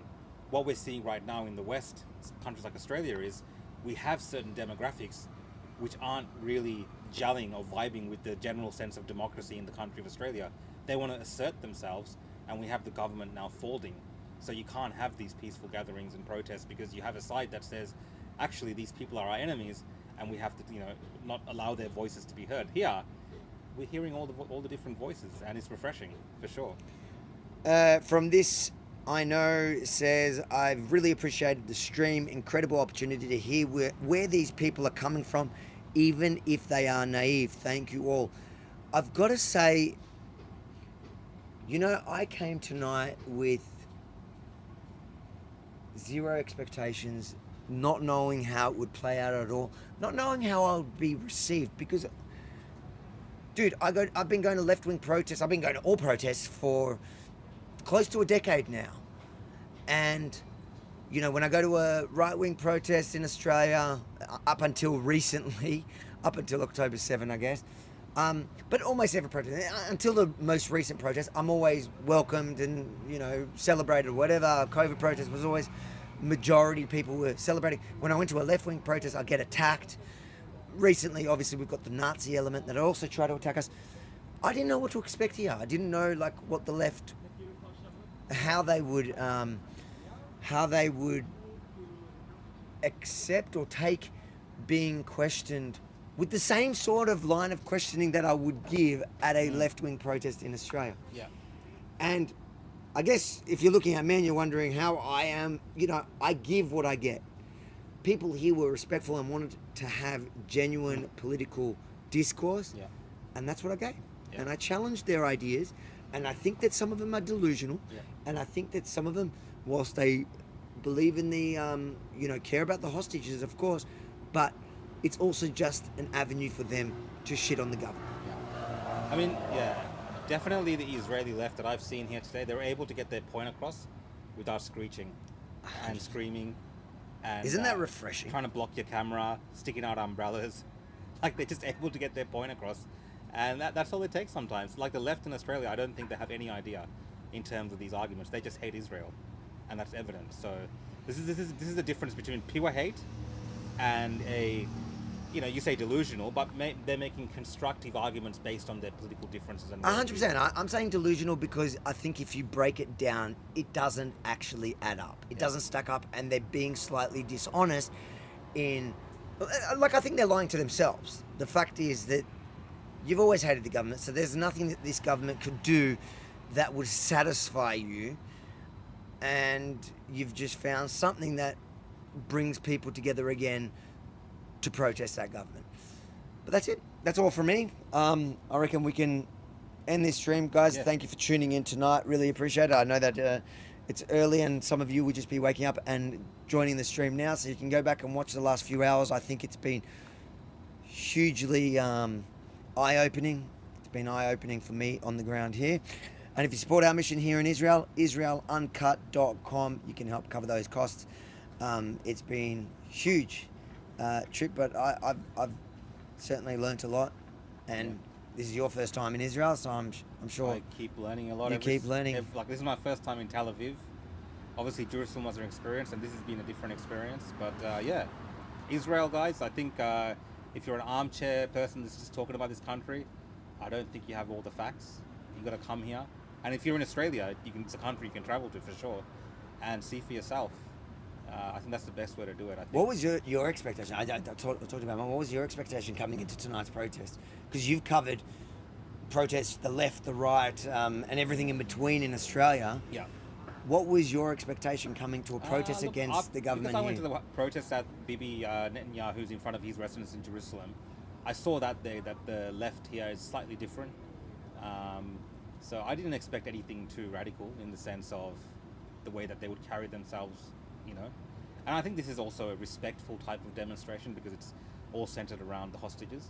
Yeah. So people's demeanor is very different. You have the families of the hostages speaking. That's true. You have a lot of the things to remember them, and also there's prayers happening as well. It's coming up to like a significant holiday in the next couple of days here in Israel. So it's all those things combined. I think people are very respectful. So look, I would, as a normal person that covers these things, I would love to go to a Antifa-style protest in Israel and see it firsthand. But it's refreshing to see that, to see democracy in action, because this is what you want to see, regardless of what you think is happening in the war. To see like democracy kind of working in a way is good in terms of protest and free speech. Yeah, and we discussed it before because we were saying we were slightly surprised about the demeanor outside Netanyahu's residence. Yeah. But I was questioning whether that's because they were just small numbers. What will happen when you have, like tonight, 10,000 of them? Yeah. And it turns out it was literally that, just times 1,000 or whatever. Yeah, and there's no way that anyone should legitimately believe that the protesters are here in any shape or form like the pro-Palestinian protesters. They're not aligned you with see them around the world. at This all. is something totally separate. These are people who love their country, they are worried about the hostages, and they have political differences, but there's nothing here that is like the overall sentiment of the pro-Palestinian movement, which is very anti-Israel and hostile to this nation even existing. I don't believe these people believe in that because, like you said, there's so many Israeli flags here. So they believe in the state of Israel, most of them. Maybe not that lady at the start. I'm questioning her. Like she was questioning you. She came in and she was telling the other people, don't talk to this guy. I think if Avi spent enough time in Israel, all the lefties here would have figured out who he is, and he wouldn't be able to walk around so easily. No, I think, yeah, but even them, Yeah. like They even were them, good. even them, which they were the most radical element, and even when they got upset, and even when they had their little crew around them, they were not the same. Yeah. They were not like the insane. They were insane for a different. They were still insane, their political worldview, but they weren't violent. Yeah, that makes a difference. Makes a massive difference because you can engage until the point where she had enough because she realized that her insanity was not cutting through. On that note, thanks for tuning in.